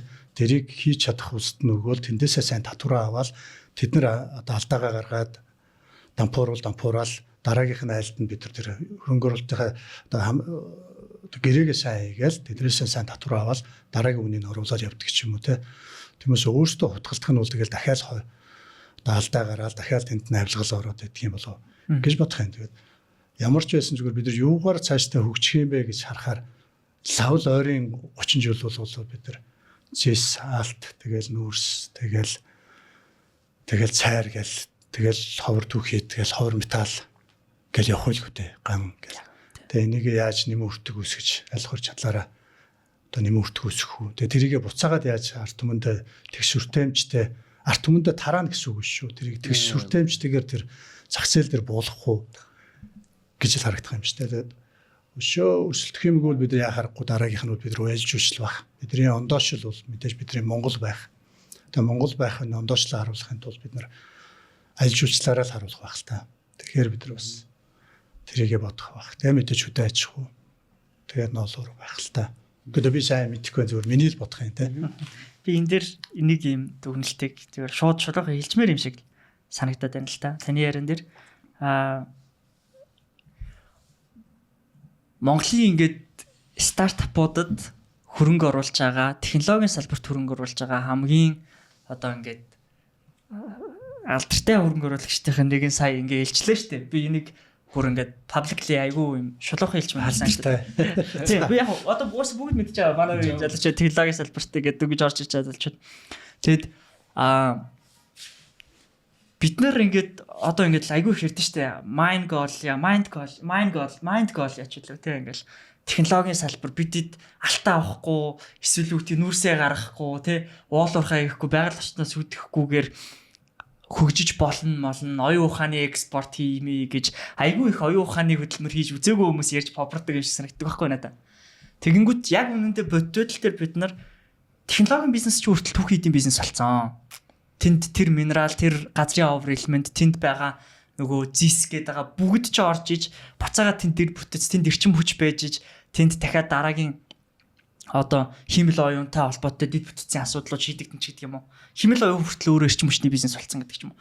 Ингээд бүх юм нь буцаагаад бидний нөгөө суур эденцгийг одоо авч явж байгаа энэ салбар руу орж байгаа. Тэрний дараа тэрнээс орж ирсэн хөрөнгөөр бусад хөрөнгө оруулалтууд хийгдэн. Дотоодын хөрөнгө оруулагч нар тухайн уулуурхайн бизнес дээр авсан мөнгөөр тэр эденцийн нөөцөөр дахиад стартапууд руугаа хөрөнгө оруулаад стартап руугаа хөрөнгө оруулахад хүртэл хангалттай скейл ап хийх хэмжээний хөрөнгө оруулалтыг хийх чадамжтай болно. Тэгжиж Монголоос тэр юникорн, тэгжиж Монголоос тэр одоо оюуны экспорт хийдэг компаниуд төрөх юм а гэдгийг хэдүүлээ бас дахиад ойлгох ёстой. Тийм учраас тэр талын попрол бас ингэ зогсох ёстой юм шиг энийг бас ийм дүгнэлт хийж болмоор юм уу гэж бодоод хэлчихье. Тэгээд сая нөгөө ярианаас бас ингэж нэг elaborate хийж гаргаж ирж хэлэхгүй бол барыг байгаад идэх санаа ирсэг санагдсан байна л да. Тий. Айгу мохоо. Тэ би одоо аудио яриан дээр дүгэлт хийдэг хийж тэ. Тий. Бид нэр ингээд харахлаар бид чинь нэг 25 6 тал залуучууд байгаа да. Тэгээд бас 5 4 хэлжсэн. Манай хүүхдээ үе байна гэдтэй. Тэгэхээр ер нь манай үеийнх нь одоо манай үеийнх нь ажлын салбар дээр гараад нэг 5 6 жил хавцаа болж байгаа хүмүүс байгаа. Одоо зах зээлд оролцоод.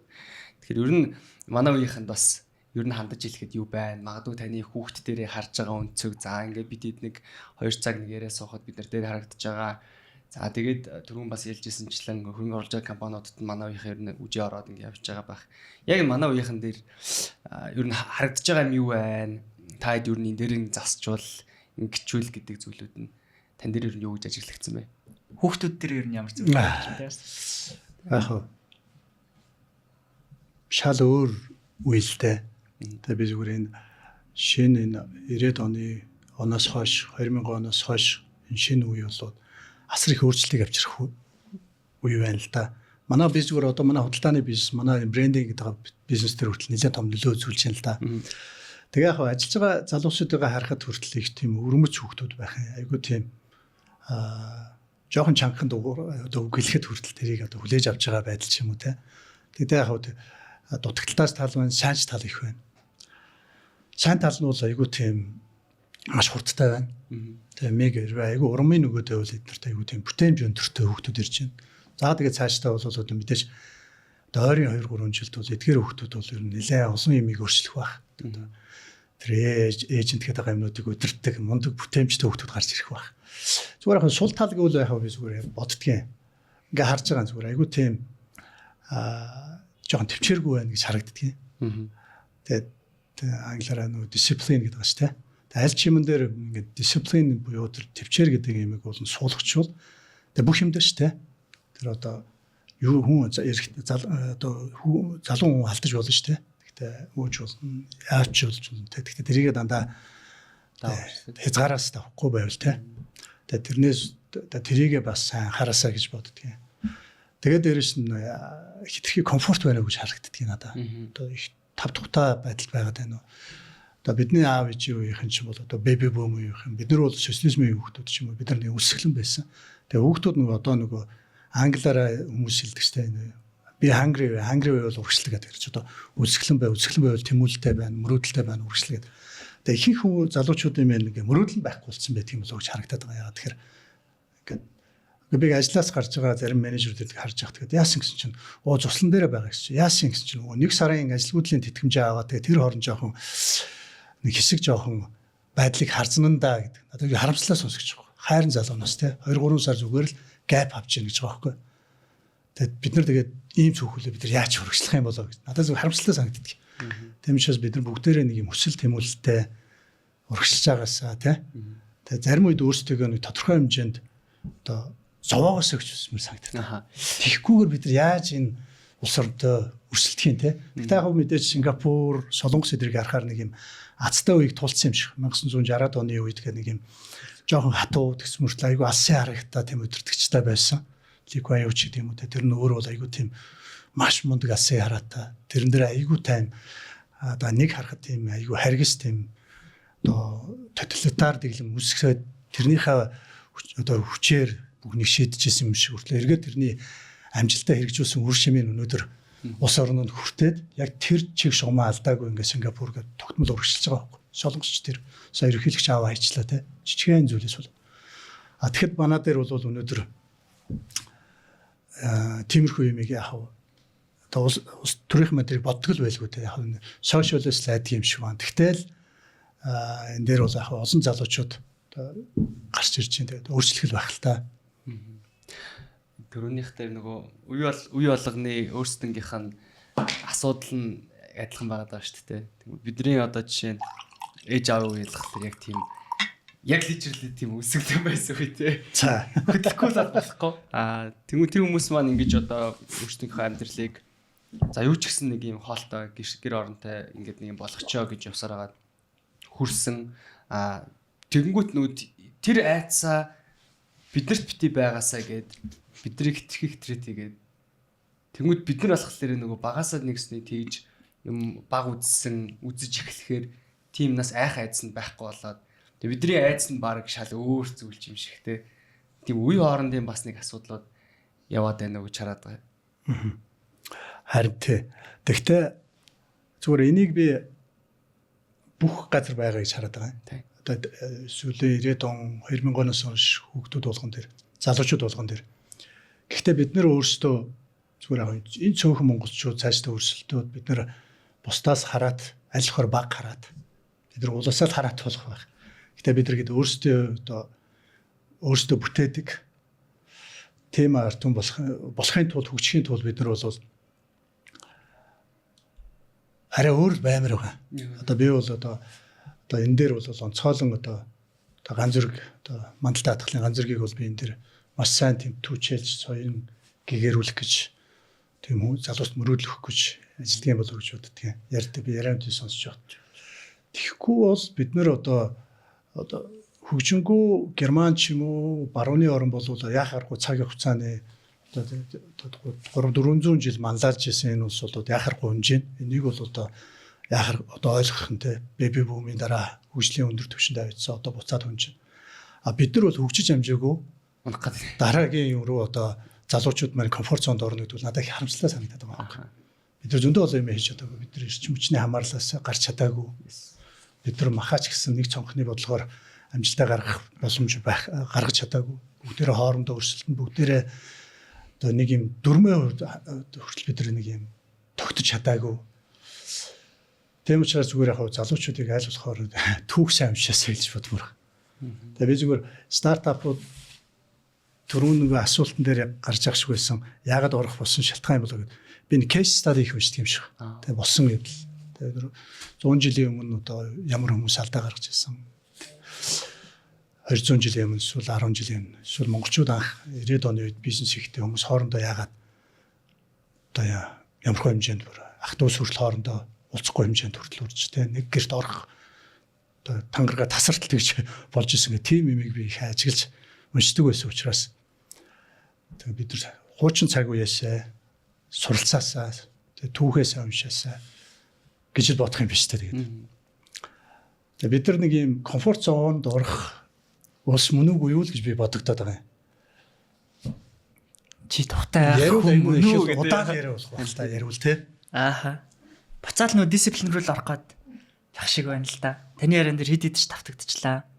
Манай үеийнхэн дээрч гардаг. За тэгэл таны оруулсан хөрөнгө оруулалт оруулсан компаниудын амжилттай болж байгаа амжилтгүй болж байгаа гэдэг хоёрын хооронд дахиад дисциплин гэдэг нэг юм жанжин шугам нэг зураас л бас шийдвэрлэх нь л үзүүлж байгаа гэж та түрүүн бас ярьж байсан. Сахилга баттыг юу юм яаж хөгжүүлдэг юм бэ? Та тэрэн дээр юу гэж боддог? Сахилга бат. Тийм. Танд бас сахилга бат ямар хувь юм? Өөрөө ч Тэгэл бич бас суралцаал явж байгаа юм. Сахилга бат гэдэг бол өөрөө тэгээд сахилга батгүй юм бол өөрөө тэгээд мөрөөдөлтөд хүрэхтэй улам л асрал баг л та. Тэгээд сахилга батыг одоо аль чимэн дээр хөгжүүлэх бах л та. Та ядаж дуусгах гэсэн ажлаа дуусгах байдаг юм уу? Өглөө эрт босхоос авахуулаад байдаг юм уу те? Одоо өглөө эрт босна гэдэг чинь бас уул айгүй бас л их том сахилга бат ч те. Тийм учраас сахилга бат өөрөө бүх юмд хамаатай зүйл. Тэгээд дуртай юмаа одоо өнөөдөр хүсэж байгаа тэр мөрөөдлийнхээ ямиг авахгүй байж байгаа дараагийн бүр том мөрөөдлөө биелүүлэх тэр сахилга бат тэр чинь хүртэл сахилга баттай л холбоотой зүйл шүү дээ. Тийм учраас сахилга бат гэдэг юм бол өөрөө бүх юмтай холбоотой юм бол энэ нэлээ өргөн зүйл баг л та тий. Стартапууд дээр бас яг л тэр үл ажиглагдаж байгаа юм л. Хувийн сахилга бат байна тий. Дээрээс нь хамт ажиллаж байгаа улсуудаа бас хүлээн зөвшөөрөх тэрний сахилга бат эсвэл тэр эмоци удирдах сахилга бат гэдэг юм уу те. Эсвэл гэр бүлийнхаа асуудлын проблемыг бас одоо удирдах сахилга бат гэж байна те. Тэгэхгүй бол гэр бүл дээр нь мэдээж тэр чинь стартап байгуулах айгүй бол асуудал байгаа. Айл гэр байгаа. Арталт нь хүүхдүүд байгаа. Тэрний хойд бол бас амьдрал яваа. Тийм учраас тэр асуудлын амьдралыг шийдэх хэрэгтэй байна гэж тэр хүний ихнэр байдаг юм уу өглөн тэгэл тэрсэн тэгэл өсөөгөө тэгэл зөндөө асуудал байгаа шүү дээ. Тэгэхээр яг энэ бол яг л амьдрал юм байл. А зүгээр Монголд ягаад энэ нь хангалттай яг тэр нь илүү их одоо Монголд тэр нь сул тал болоод байгаа юм хэрэг бид нар өөр зах зээл нь жижиг. Тэгээд стартап цаашаа амжилттай болох гэдгийг би зүгээр харахаар сүүлд нь л ерөөхдөө ойлгож байгаа. Би ч өөрөө суралцаад явж байгаа. Би хүртэл айгүй бизнесүүд одоо өөрийн гэсэн одоо emotional буюу сэтгэл хөдлөлөөр их оруулсан нь их байдаг юм байл. Тэгэхээр би өөрөө суралцж байгаа байхгүй сүүлд нь бас. За би энэ дэр хэд их одоо эмоцоор орсон байна. Энэний дараагийнхоо дээр эмоцоор оруулсан хөрөнгө оруулалтаас болоод бас би тухайн хүмүүсийг бас би тодорхой хэмжээгээр буруу чиглүүлсэн байх магадлалтай байгаа байхгүй. Яг тэгэхээр бид тэднэр дээр илүү шаардлага тавиагүй. Илүү одоо задгаа сул ажиллах нөхцөлийг бүрдүүлсэн байгаа байхгүй. Тэгэхээр би сүүлийн одоо 3-4 жил бол залуучуудтай уулзахдаа стартап хөрөнгө оруулахдаа арай өөрөөр ажиллаж байна л да. Одоо өмнө нь 6-7 жилийн өмнө ажиллаж байснаас бол. Тэгээд түрүүн хүчин зүйл гэж байгаатай адилхан одоо идея гэдэг одоо санаа гэдэг юм бол нэг юм. Тэгээ санааг хэрэгжүүлэх байгаа баг тэр удирдагч тэр манлайлал тэгээд тэрний арт талд нь бол зах зээл дээр гаргана. Гэхдээ тэрний арт талд нь Монголд бол өнөөдөр яг тийм санхүүгийн хангалттай тийм механизм байхгүй байна. Хөрөнгө оруулагчид нь хангалттай тийм том институц байхгүй байна. Тэгээ тэрний талд нь нөгөө талд нь бас sales гэдэг юм ч одоо маш том шинжилгээ байна шүү дээ. Айгүй том мэдлэг байна те. Тэгээ энэ sales-ийг бол бид нар шийд сураагүй байна те. Дэлхийд гарыг бол үндсэндээ бид нар энэ 3 юмыг гуруулан ингэ сурахгүйгээр бид нар цаашаа явахгүй юм билээ л та. Тэгэхээр эн чинь бол одоо хүрэхэд их л цаг хугацаа орох юм байлээ л да бидний хувьд. Хөрөнгө оруулалтын механизм, санхүүгийн систем. Тэгээд sales их. Нөгөөх нь 3 дахь нь юу вэ? Хөрөнгө оруулалтын механизм, санхүүжилт байгуулах те. Бидний нөгөө Монгол хүн байгаа Монголын нөгөө уламжлал өөрөө sales хийхэд айгүй бас юм сөргөл болдог юм байлээ. Бид чинь ерөөхдөө нөгөө персона нь жоохон дуугу гүндөгөө Монгол ирэх хүн гэдэг ч юм уу те.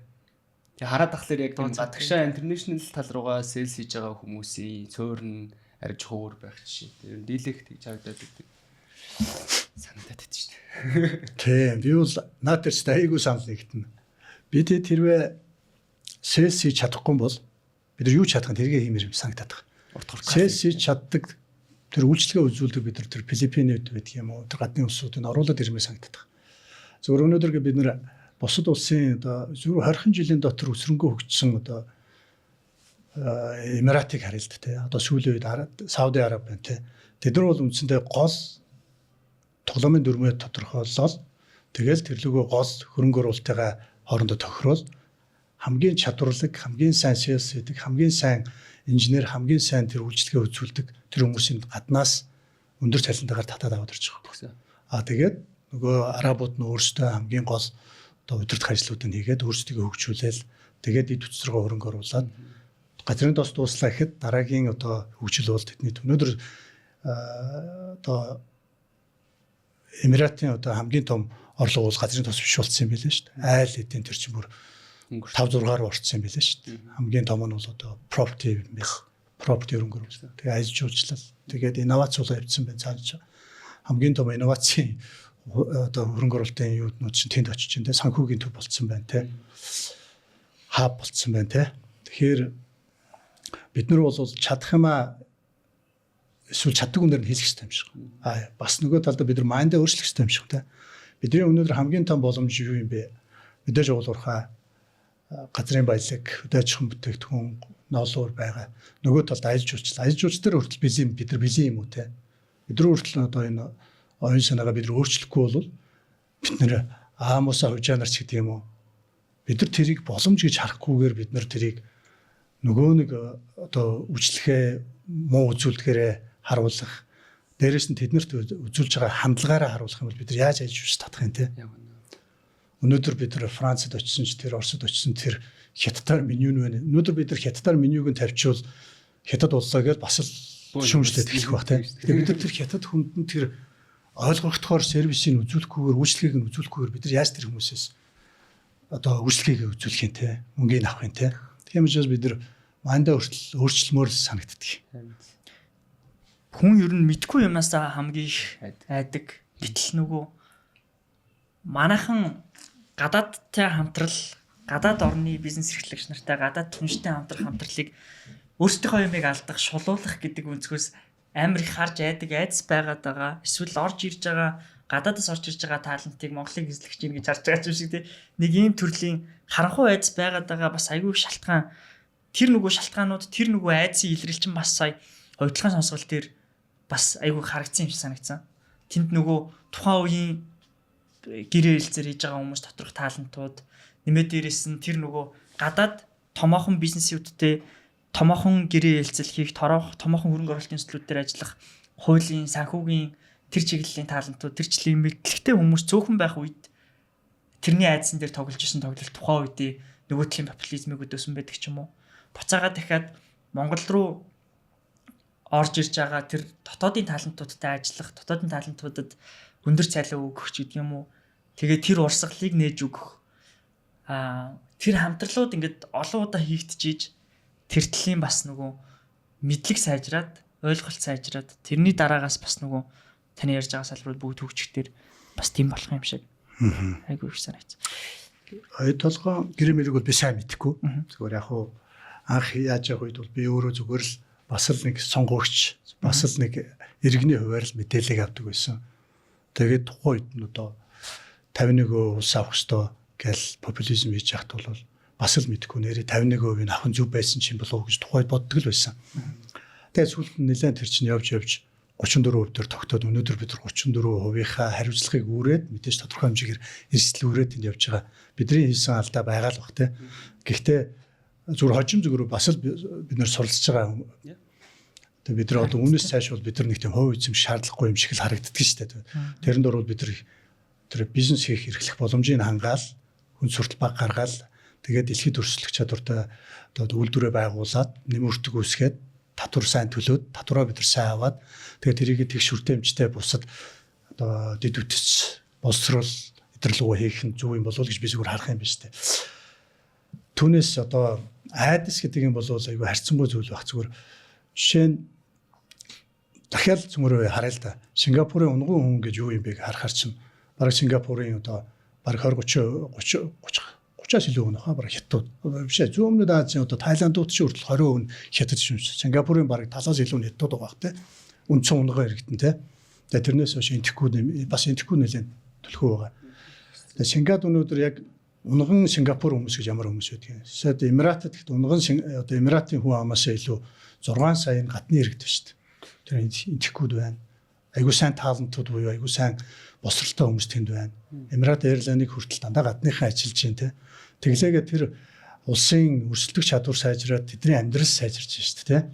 Тэгэхээр бид нар энэ яг бидэнд хичээнээсээ бид нар нөгөө хоёр том гүрний дунд байсан. Бид нар өөрөө нэгэн цагт хүчрхэг улсыг байгуулж исэн. Тэгээ энэс ч хойш бид нар хэд тасарч хэд хэцхэн одоо хүн үлдсэн те. Тийм учраас бид нар хэдэн зуун жил бид нар ийм айдастай байдаг. Тэр айдсан дээр нь бол манай урд хойд хөрш бас тодорхой хэмжээгээр тоглодог. Ялангуяа хойд хөрш маань бол энэ дээр бидний тэр айдсан дээр их тоглож одоо хиттийн айдас гэж бид нар төгссөн.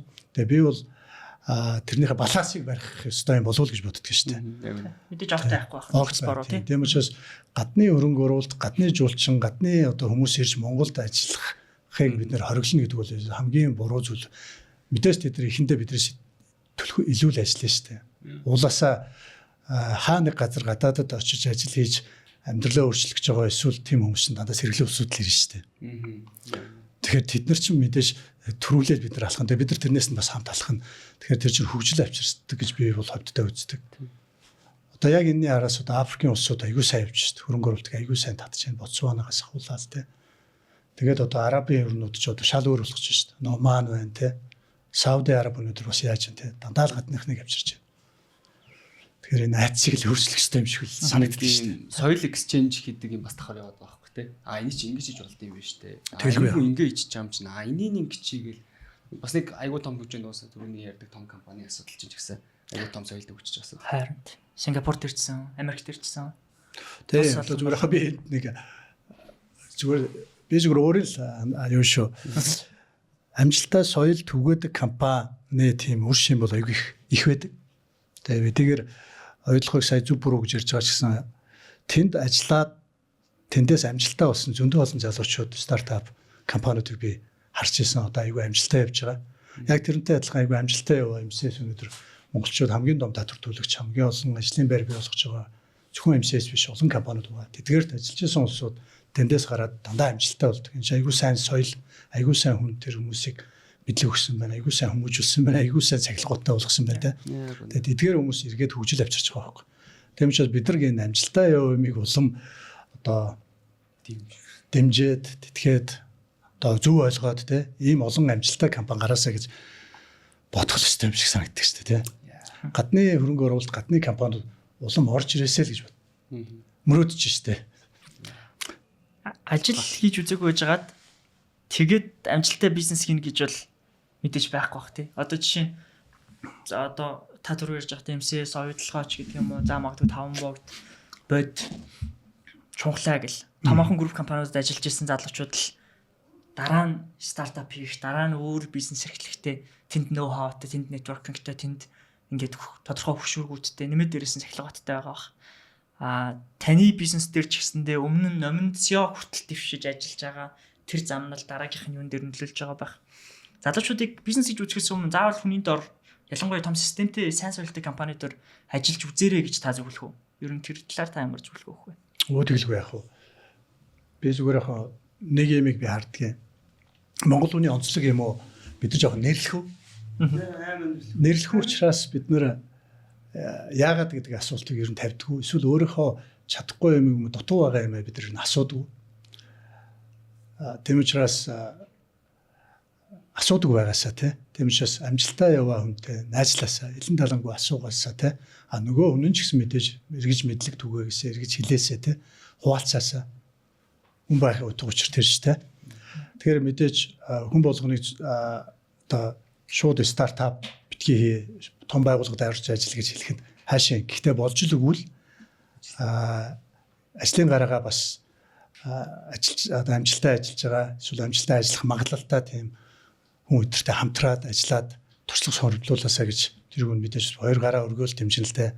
Би ч гэсэн одоо номинд одоо жижигхэн одоо салбарын одоо ажил жуулчлал худалдаа сувенирийн одоо хэсгийг хариуцаад одоо гүйцэтгэл хийж явахдаа Монгосоо сурсан юм дээрээсээ л үндэслэл бизнес эхэлсэн байгаа шүү дээ. Хүн юу чадах нь тэр үгээрээ л эхэлнэ шүү дээ. Ер нь тэгээ хүн өөрөө юу харж байгаа, юун дотор байгаагаараа л юмыг харддаг юм байл л дээ. Тэгэхээр миний хувьд бол одоо гараад юу их юм бэ тэгэл гараад би ямар ч байсан миний хамгийн инээдтэй хүмүүс мэдэхгүй байх. Би яг эхний бизнес нь бол найзуудтайгаа компани байгуулад байж байхдаа бид нар би өөрийнхөө кредит картыг тултал мөнгийг зээлэл найз нөхдийнхөө мөнгийг нийлүүлээд өөрийнхөө мөнгийг нийлүүлээд савсуулга импортлж ирсэн. Тайландаас бид нар савсуулга импортлж ирсэн байна. Тэрийгэ зарах юм болсон. Бидэрт өөрийн гэсэн нөгөө тийм зарах цэг байхгүй, дэлгүүр байхгүй дээ.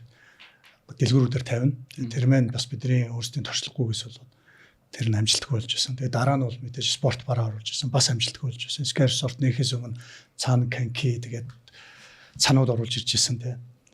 Тэгэхээр яг зүгээр ямар ч зүйл худалдааны бизнес хийх ёстой гэж бодоод л орж ирсэн тий.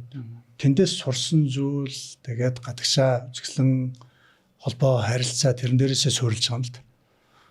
Тэгээ аль болохоор одоо залуучуудыг нэг юм одоо өөрийн одоо хүсэл одоо сэтгэл санаа одоо таарах одоо суралцах ёстой тийм одоо манлайлагчтай эсвэл тийм компани соёл таарах компани байвал төвчээртэйгээр нэг ядаж 2-3 жил ажилласаа тэгээд тэндээсээ одоо суралцаад туршлага хөрөмтлүүлээд тэгээд дараагийнхаа ажилд одоо карьер хөдөх юм уу, өргөжлүүлдэг юм уу, өөр юм хийх юм уу те.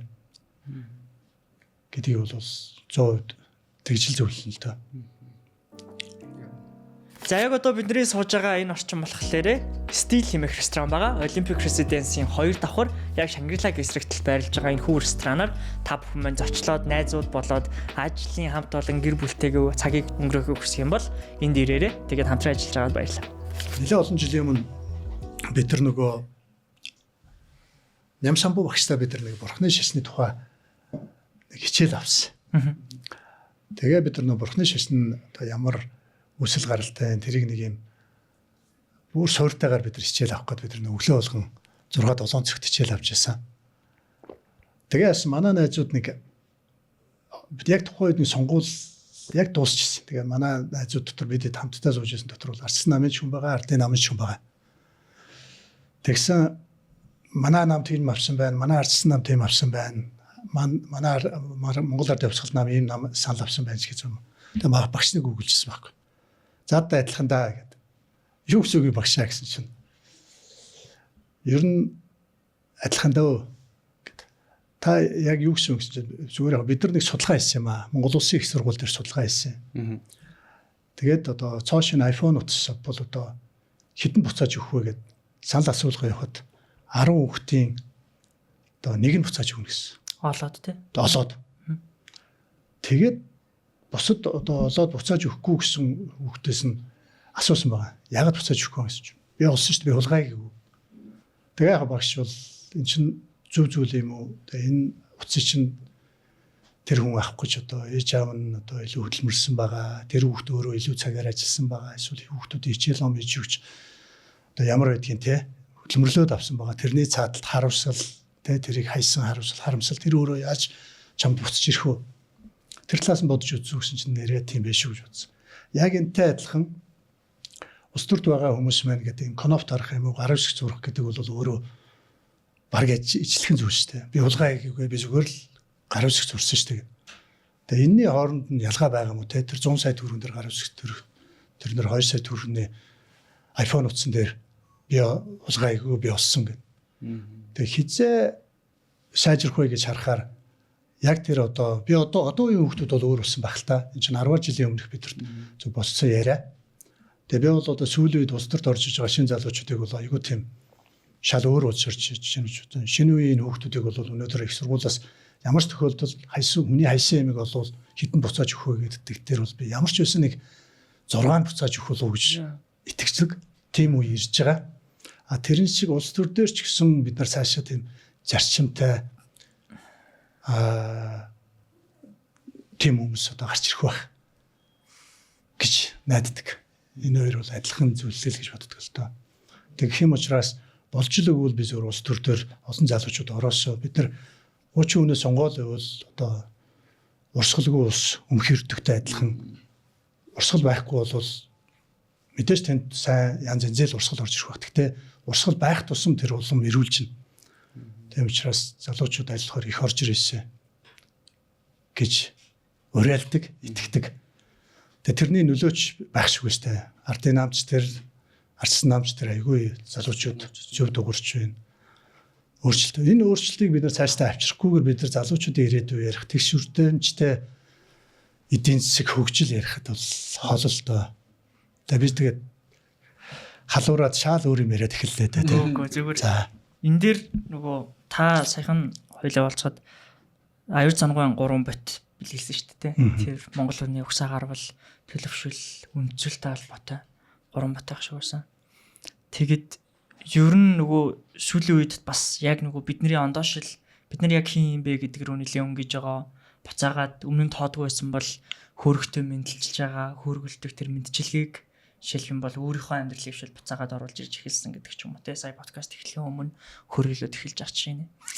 Тэгээд ер нь бидний нөгөө суур ондоошил мэдээч нөгөө социализмын үед түрүүн хэлж ахасчлан устгаж магадгүй хумж бид эдийг яг хин юм бэ хэн байсан бэ гэдгийг холдуулах гэж хичээсэн орлогууд мэдээж байсан. Гэхдээ бид нар яг тэр нөгөө 10 хүний 9 нь буцааж өгдөггүй тэ эсвэл юу гэдгийг тэр нөгөө нэгэндээ хатаархдаг гэдэг ч юм уу те. Ийм үндэстэн байсан юм уу? Бидний уршил руу хөөгд орох юм бол ер нь юу байдгийм бэ? Та тэрэн дээр ямар бодолтой, ямар юутай те?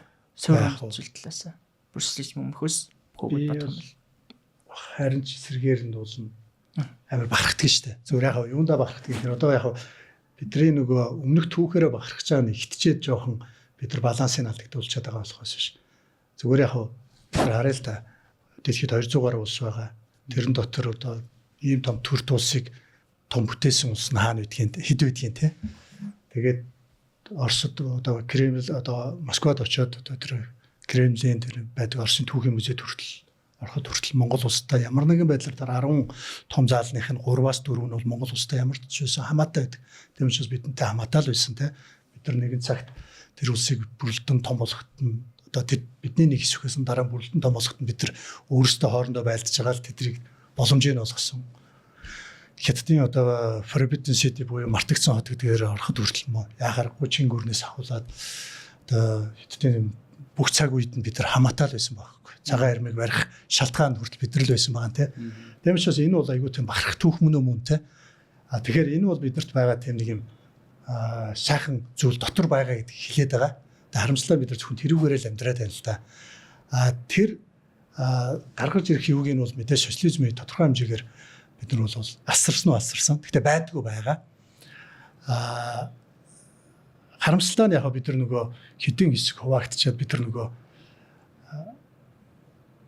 одоо жоохон би зүгээр миний л бодол шүү энэ зөв бурууг нь хүмүүс санал нийлэхгүй байж магадгүй. Бид нар яг уруудаад устдахын даваан дээр бид нар бол яг тусгаар улс болсон. Тэгээд энэ дээр бол бидний хойд хөрш Оросын одоо тусламж одоо нөлөө бол асар их тэрийг бол мэдээж ойлгомжтой зүйл. Нөгөө талдаа бид нар бол тэр одоо би Монгол улс тусгаар байснараа ирээдүйд өрсөлдөх хятад улсын одоо дунд байх одоо буфер тий. Тэр бол бид нар сүүлд нь ойлгож штэ юм. Тэр ямар чухал юм гэдгийг харж байгаа тий. Тэр утгаараа бид нар хөгжих нь өөрөө тэр манай хөршүүдэд тийм сайн зүйл юм уу? Бас ямар юм те?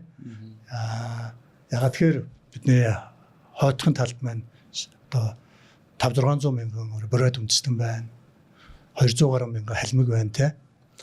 Тэгээ урд талд маань 4-5 сая өр монголчууд байна. Тийм учраас бид нар гээд Сингапур шиг хүчрэх болоод хөрчүүд магадгүй хөршүүдэд маань тийм таата байх биш байх байлгүй дээ. Тэгээ тэр талаасаа ч хардаг байж магадгүй би сайн мэдэхгүй юм гэхдээ бодлогот нь байдаг уу мэдэхгүй. Гэхдээ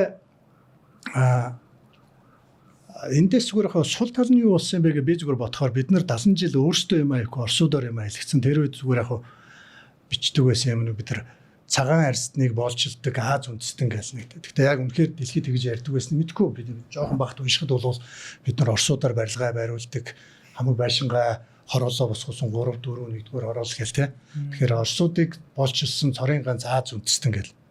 Тэр бол үнэхээр нэг талдаа бодоход нэрээ тийм шиг. Нэгсэндээ бид нар өнөөдөр Америкийн уугуул Америкууд яагаад тусцсан тэд нар ажил хийхгүй бэлэн хүнээр хоолоо халбагдуулсаар агаад үндсэн уугуул австралиуд байна те.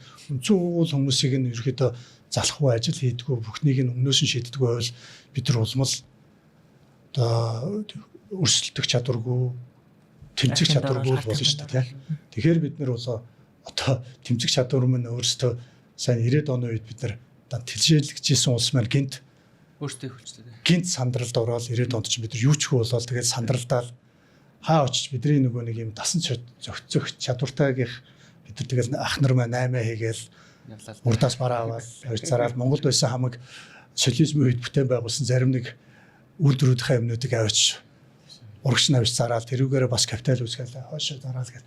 Тэр маань бас биднэрт бол яг боломжийг олгол бид нар амьдрах юм шиг. Тэрэн шиг бид нар энэ одоо аль болохоор энэ хүмүүстэй зүгээр эрхчлөөг нь олгочвол их зүгээр юм шиг.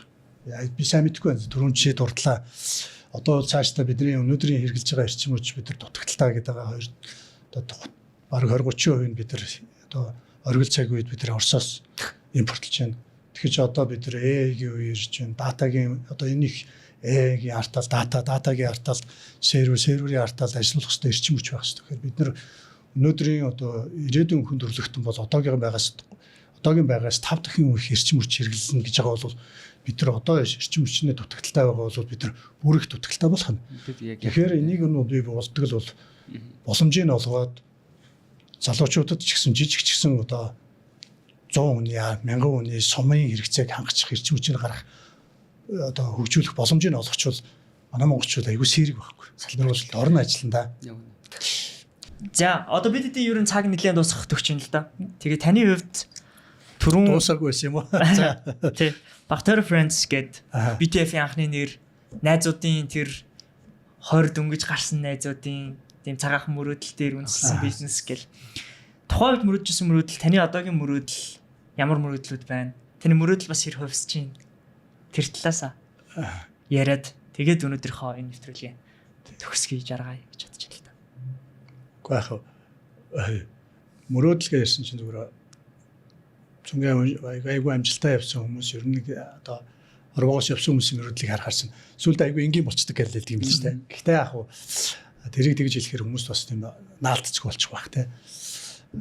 Ер нь бол хүн дандаа мөрөөж явах хэрэгтэй те. Мөрөөживэл их зүгээр юм байна даа л гэж боддог.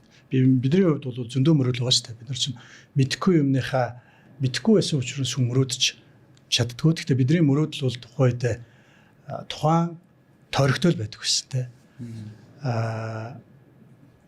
Тэр хүүхд багт бол тэр гэртээ ганцаараа үзэл тэр CD-г ингээд хоорондоо нөгөө орж ирж байгаа дээрэмчнэр рүү CD-г шийдсэн чигээд энэ хайрын CD гэдэг энэ CD-тэй болох юмсан гэж мөрөж байгаа. Тэгэхээр чи CD-гээр тэр өнрүүгээ зогсоо зоогүй шийдээ те. Тэгэхээр чи бид нар тэр CD хараагүй те. Арай гэж нөгөө приставк кассетнаас CD рүү шилжиж амжаагүй байсан үе те. Тэгэхээр юм CD тоглуулагчтай болох юмсан гэж гэдэг ч юм уу. Walkman-тэй болох юмсан ч гэдэг юм уу. Одоо манайх цуслан дээр гээд ногоо төрдөг байсан. Тэгэл аавтайгаа хамт ээжтэйгээ хамт гээд ногоогоо тарих гал цуслан руугаа явж байхдаа гээл газрын одоо цөөхөн тийм одоо машин байдаг Монгол улсад чинь те.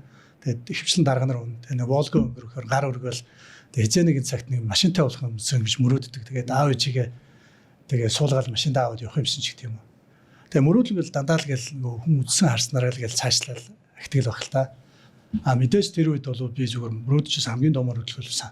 Одоо нисгэж болох юмс гэж мөрөөдчихсэн мөртлөө мөрөөдлөгөө төлөө би юу ч хийгээгүй л байгаа байхгүй зүгээр бодоход. Тэгэхээр зөв хийсвэр мөрөөдөл байсан юм шиг. Одоо ч гэсэн би бол мөрөөддөг. Тэгээд Монгол улсыг зүгээр бид нэг юм яг төсвөртэй юмчтэй нэг юм том юм ярих гэдэг юм. Гэхдээ нэг юм сайхан ирээдүй би бол осол гэж мөрөөдөж байна шүү дээ. Тэгээ энэний төлөө бүгдээрээ л ажиллажээ.